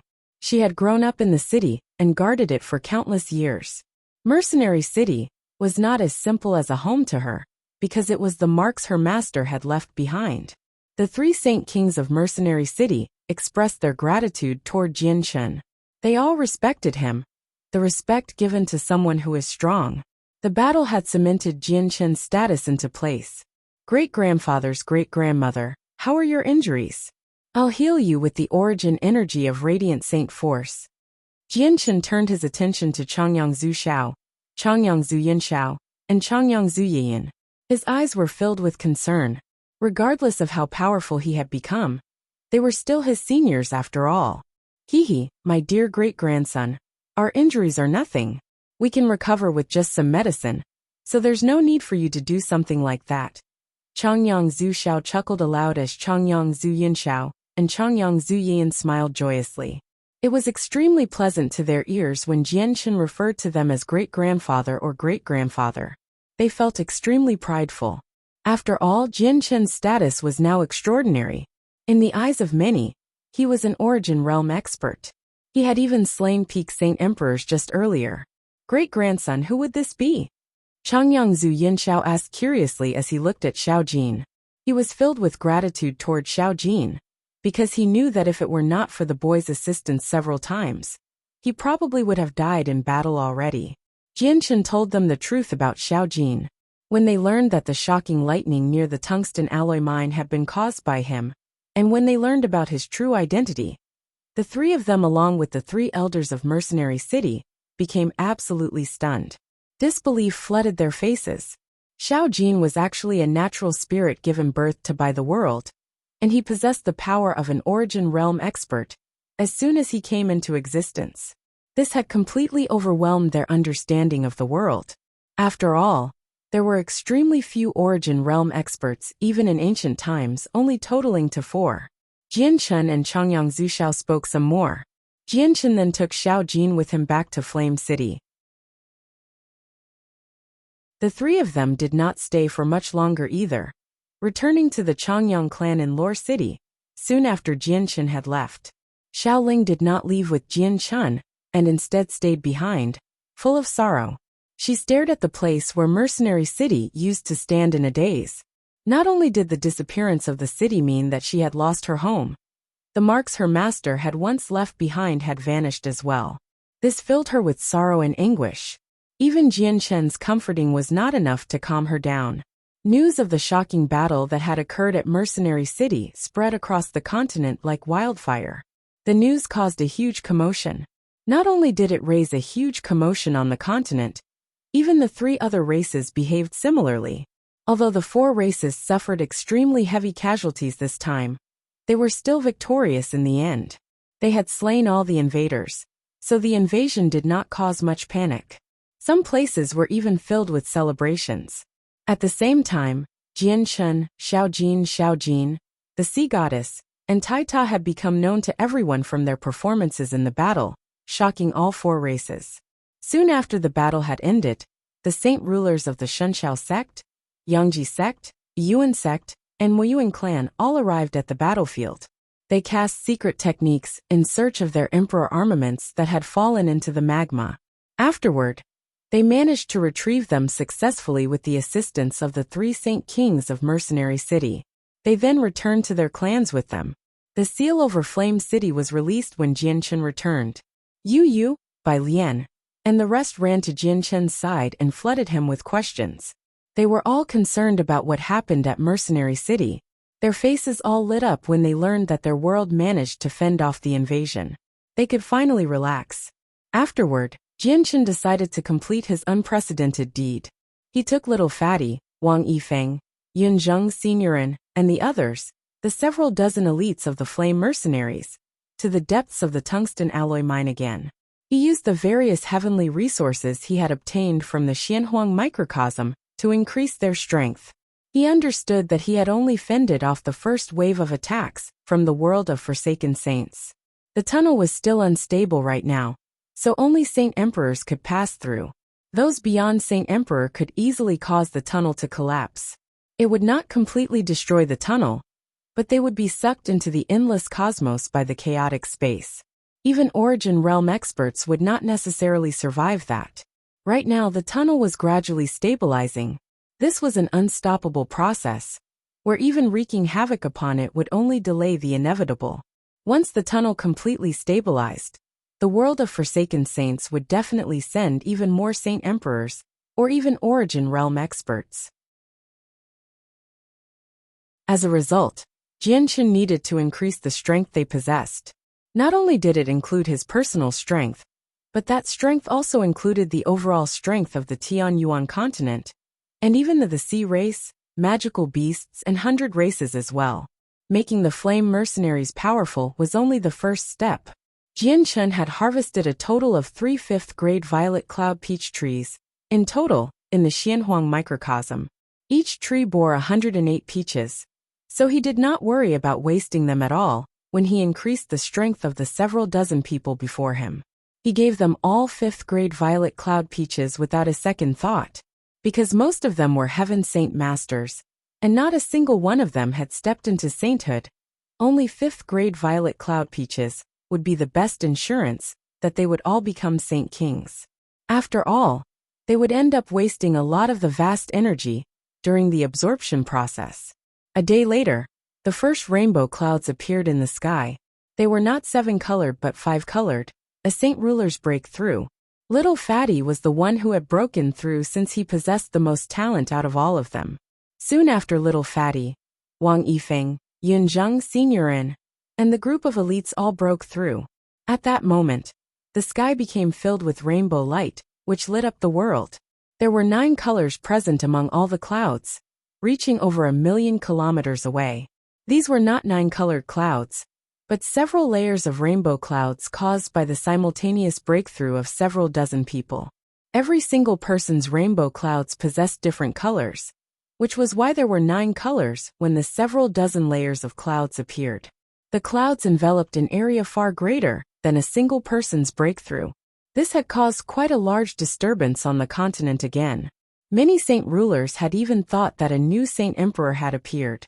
The mountain range was currently shrouded by fog, while the dense energy of the world drifted in the surroundings, pouring out as dense mist.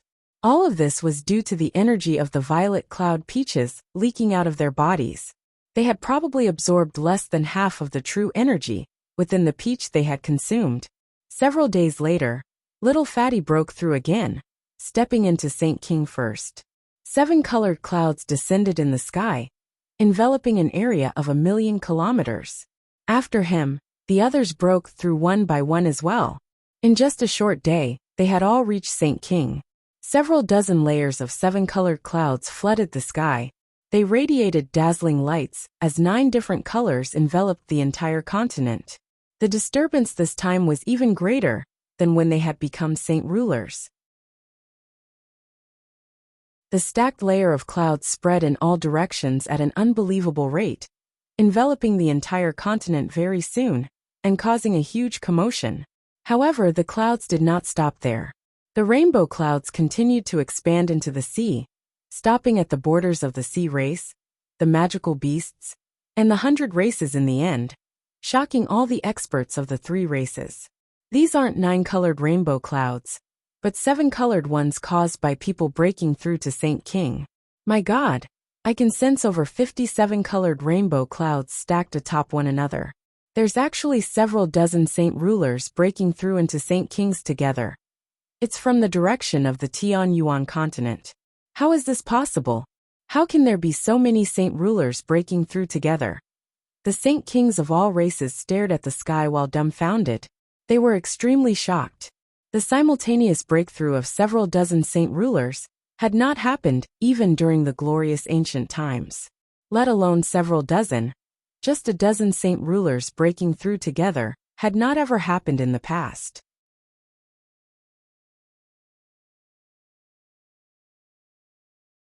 Chapter 1393. The greatest city in the world, too. This time, Jianshan caused several dozen people to reach Saint King, leading to just too great of a disturbance. Several dozen 7-colored rainbow clouds layered upon one another, forming something akin to 9-colored rainbow clouds that only appeared when Saint Kings broke through to Saint Emperors, except that was a far more majestic sight. The 9-colored rainbow clouds of Saint Emperors would only span across the entire continent, while the several dozen layers of clouds right now had actually surpassed the boundaries of the continent in the form of a mixed 9-colored cloud, and had reached the edges of the 3 other races. At that moment, the entire world was in shock. Whether it was the humans on the Tianyuan continent, the 100 races, or the magical beasts, all of them felt extremely perturbed. Even the sea race hidden deep beneath the ocean could sense the clouds, leading a few Saint Kings to emerge from the ocean. They stared into the distance in shock as the ocean churned. If they had only been saint rulers, they would definitely have suspected that the 9-colored clouds came from a Saint King's breakthrough. But the mysteries within the clouds were not enough to fool the Saint Kings. All of them could sense that even though the clouds looked like they had 9 colors, they were really several dozen 7-colored rainbow clouds stacked on top of each other. What's happening on the Tianyuan continent? Why are there so many 14th star warriors breaking through to the 15th star? Some experts of the sea race asked out of curiosity. The strongest human of the Tianyuan continent, Jian Chun, has close ties with our sea goddess Hall. This means that the humans are the good friends of us as well. Let's go to the Tianyuan continent and have a look. Let's see what's going on, said a Saint King from the sea goddess Hall. The simultaneous breakthrough of several dozen people had piqued their curiosity. All right, let's go, agreed an old man. His face was rather pale, clearly still injured, but his injuries were not enough to stop him from checking things out. This bloody sun sure is uncomfortable. It makes me feel like I'm being burnt alive. An extremely burly middle-aged cursed unhappily as he glanced at the sun in the sky. The sea race spent most of their time in the sea realm, and were used to the underwater environment there. They were not accustomed to the sun, even though it could not harm them. Afterward, the sea race experts all ripped open space gates and made their way to the Tianyuan continent. At the same time, many magical beasts moved out as well. The simultaneous breakthroughs of several saint rulers was an occurrence worth investigating. All of them wanted to go to the Tianyuan continent to see what was going on. They wanted to find out if a shortcut from saint ruler to saint king existed. Even the 3 rulers of the continent, who were currently recuperating in the Beast God Hall, were alerted. They all hovered outside the Divine Hall, as they stared in the direction of the Tianyuan continent. The wasteland continent inhabited by the 100 races was a desolate, dreary place. Yellow sand and dry earth spanned as far as the eye could see, and even the ancient mountains were bare. There was rarely any greenery visible anywhere. In the center of the continent stood a mountain that reached into the clouds. It was extremely well known on the continent because all the authority of the 100 races was centered around the mountain. The mountain was known as War God Mountain. It was a holy place among the 100 races because it was where their supreme War God Hall stood. The golden divine hall glowed with an unprecedented luster right now. It was as dazzling as the sun.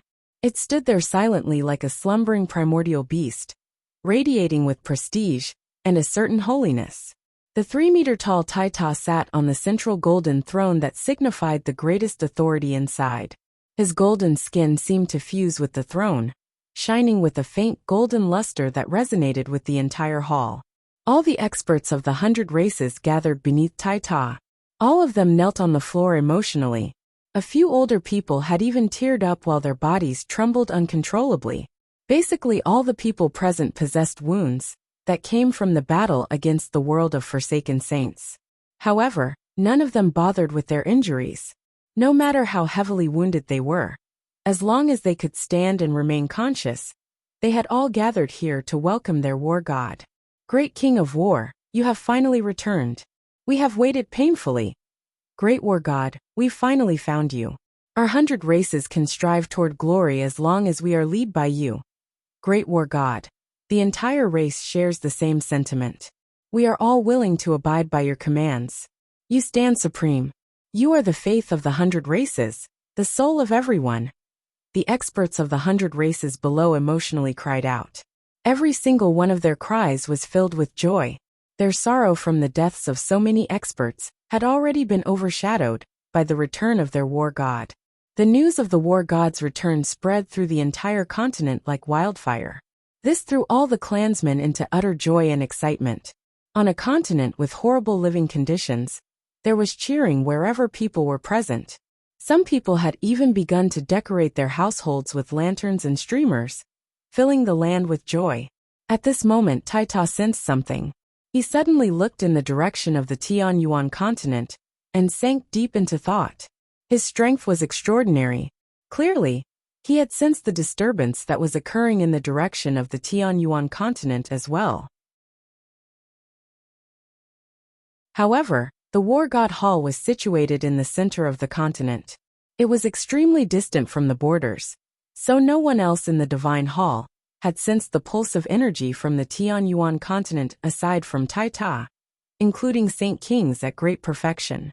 Little Fatty and the others continued to break through in the mountain range near Flame City. After becoming Saint Kings, the vast energy from the violet cloud peaches still remained. They all advanced toward the first heavenly layer, the second heavenly layer, the third heavenly layer, and so on. The comprehension T came into effect as their strength increased. It allowed all of them to enter a wondrous mental state, assisting them in the comprehension of the mysteries of the world. With the assistance of the T, the mysteries of the world were presented before them in the clearest fashion possible. Many experts gathered in the surroundings of the mountain range. Not only had saint rulers come, even quite a few saint kings were present. A dazzling violet light flickered in the sky above the mountain range. The Ziying sword had become 30 meters in length as it hovered there. Jianchen was sitting on top of it, carefully observing everything below. He had expanded the senses of his soul to 10,000 kilometers away, watching over the people below him and protecting them as they broke through. The several dozen Saint Kings have broken through here. I remember that there was a storm of lightning here recently. Looks like this place really is rather special. Maybe overcoming bottlenecks will become much easier if I cultivate here. The energy of the world here is just far too dense. I've cultivated for thousands of years, and I've even visited the miniature worlds of the 10 protector clans, but they're all like streams compared to this sea of energy. The Saint Kings present all sighed emotionally. They felt like they had arrived in heaven. Not only was the energy of the world extremely dense, but it was also extremely pure as well.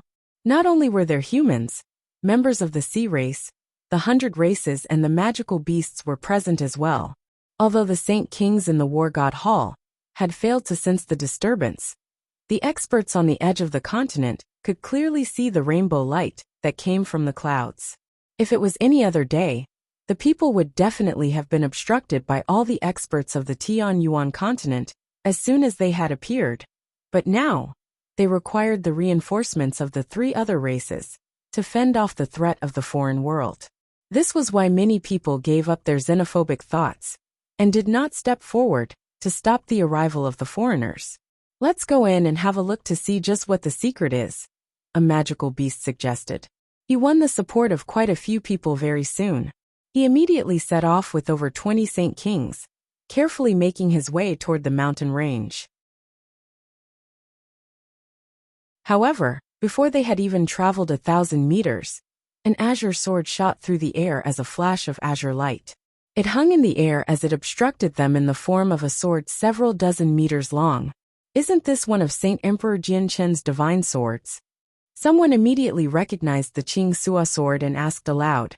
Sovereign Jianshen's strength has already surpassed Saint Emperor and reached the legendary origin realm. If you speak Sovereign Jianshen's name carelessly, you won't be returning today if you anger him. A human rebuked quietly. He felt extremely unpleasant. Jianshen was now the pride and glory of the humans, as well as a crucial figure in matching up against the 3 other races. He obviously needed to be extremely protective over their glorious leader, as a human before foreigners. The foreign expert's face immediately changed slightly when he heard that. He showed deep fear. He too had taken part in the battle, and had personally witnessed Jianshen killing Saint Emperors like ants.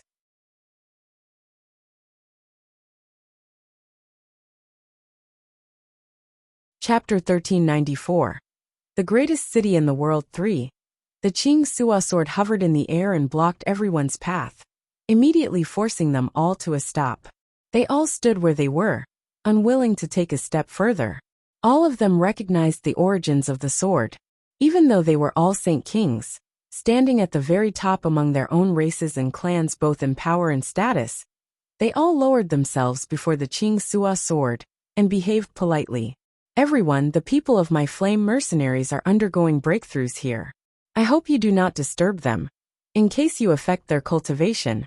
Jianshen's voice rang through everyone's head. In order to prevent any disturbances, he had communicated to all the people present through a technique. It's the voice of Sovereign Jianshen, a human expert exclaimed. His voice bore some excitement.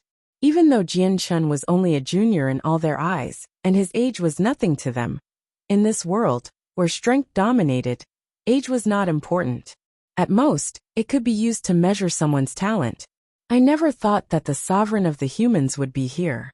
Let's all back off, muttered a foreign expert. No wonder there's been such a great disturbance here. We had even thought that there was a shortcut to Saint King hidden here.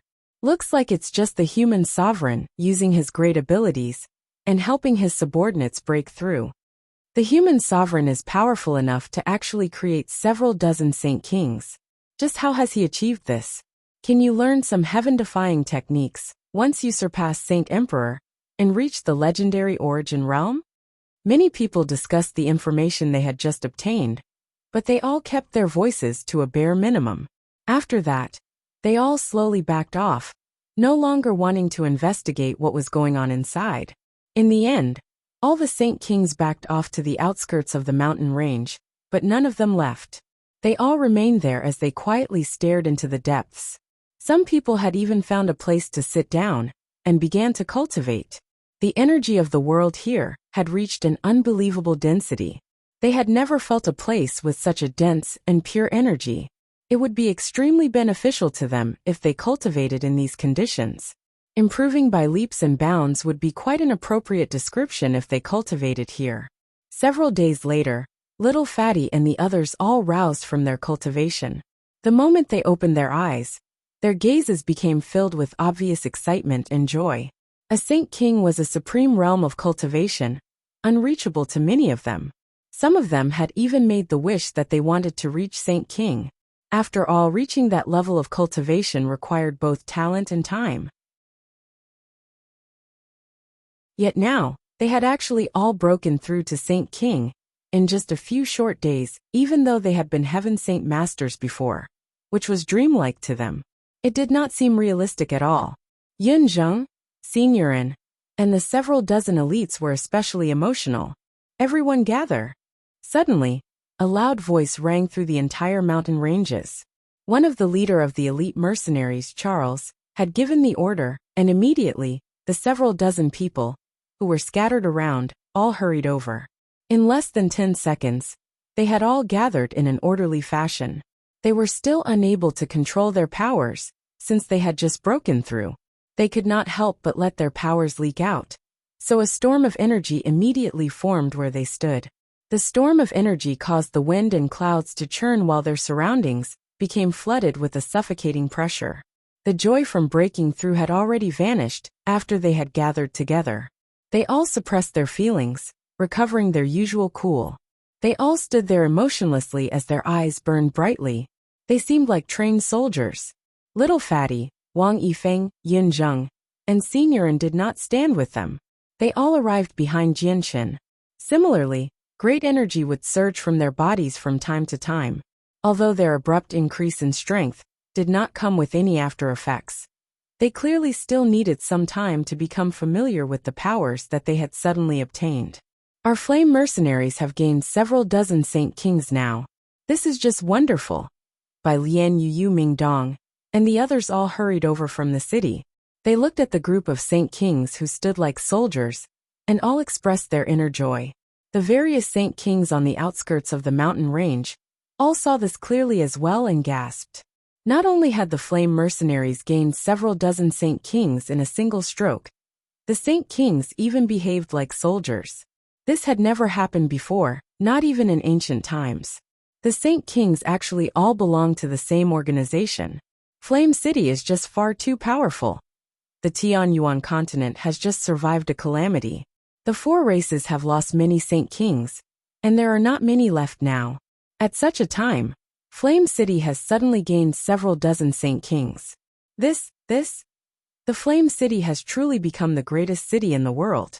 The Flame Mercenaries have become the greatest mercenary group and organization on the Tianyuan continent. Not only do they have many Saint Kings, they even have a sovereign. Many people emotionally sighed while standing on the outskirts of the mountains.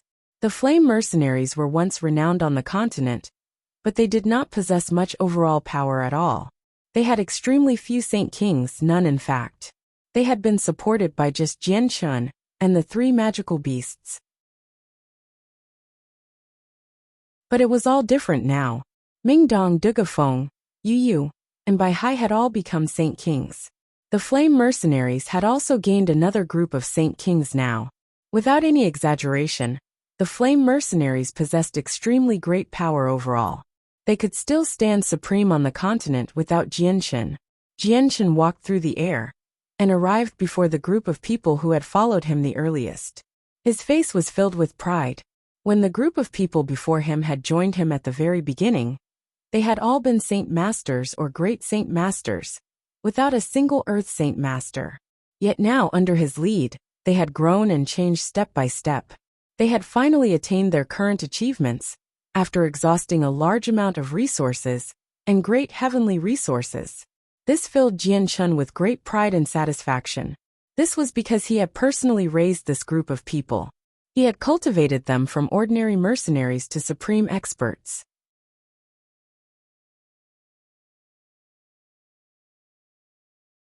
Chapter 1395.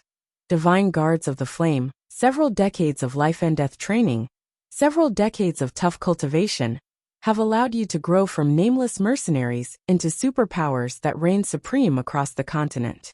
From today on, you can emerge into the light from your dark corner. From today on, the Tianyuan continent will change because of your existence. In the future, you will become the glory of the Flame Mercenaries, the honor of the Flame Mercenaries, and the protectors of the Flame Mercenaries.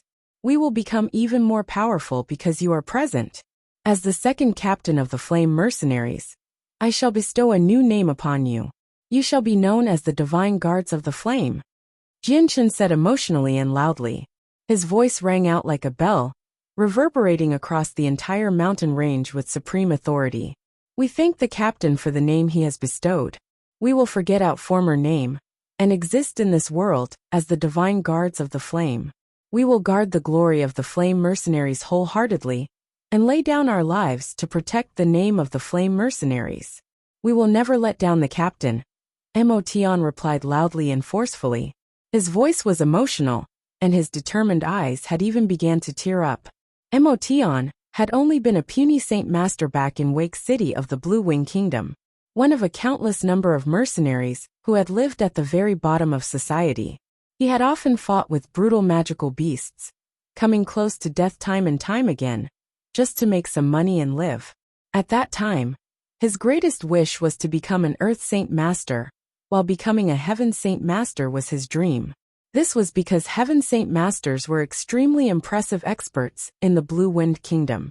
Once he became a Heaven Saint Master, he would be able to enjoy infinite wealth and glory. Not only had he achieved his wish of the past, but he had even become a glorious Saint King. Even with the entire continent in perspective, he was now a great existence. He had never even wished about attaining something like this in the past. At this moment, he felt overjoyed over the smart decision he had made before. If he had not sworn his life to Jianchen, it would have been impossible for him to have today's glory. The Saint Kings who had gathered on the outskirts of the mountain range all sighed in surprise. These several dozen Saint Kings would only take up the position of guards in Flame City. This had completely overturned everything they knew. Throughout the entire continent, there was no Saint King who was not worshipped like a god. Even in the Protector clans, anyone who broke through to Saint King would immediately be promoted to Great Elder and would possess absolute authority. Even among the Sea race, which had many more Saint Kings than the Tianyuan continent, they would never use Saint Kings as protectors or guards. Even the 3 great halls needed to provide Saint Kings the premium life. Flame City had done something no one had ever done before. They were the only ones to use Saint Kings as guards throughout history. Jianchen returned to Flame City with the guards, Yu and everyone else, and was welcomed by the most enthusiastic cheers of the entire city. The news of Flame City's sudden increase in Saint Kings swiftly spread across the entire continent. The news even reached the ears of the 3 other races. It threw them all into a huge commotion. The world was taken by shock. Everyone discussed this matter as they sighed in surprise. The next day, countless Saint Kings visited Flame City. This included people from all 4 races. They had come to congratulate the Flame City on their ascension. Even the Hall Master of the Sea Goddess Hall, Yadrium, personally came. Jianchen led by Lian, and Yu received most visitors. He only personally received a few guests he was familiar with, such as Yadrium, Changyang Zushao, and so on. In short, it was basically impossible for the Saint Kings who did not have any ties with Jianchen to see him. It was not because of Jianchen's pride, but there were just far too many people who had come. He did not want to waste his energy on greeting them all. The 4 imperial protectors of the Qinhuang Kingdom had come as well, but the treatment they received in Flame City was far greater than other Saint Kings. As mere saint rulers, they were invited to the back to meet Jianchen without any obstructions at all. Kara Liwei visited Flame City with her ancestor Kara Lot as well. They were invited to the back as well. Other than them, Tian Muling had also come, meeting Jianchen while accompanied by Jun Moheo and Wang Yinhong.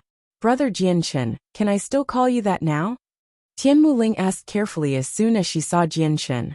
She acted pitiful and showed some fear on her face. Jianchen was extremely happy to see old friends. He chuckled aloud. Why not? Miss Tianmuling has helped me a lot in the past, so how could I forget about you? My status greatly differs from the past, but it cannot change my morals as a person.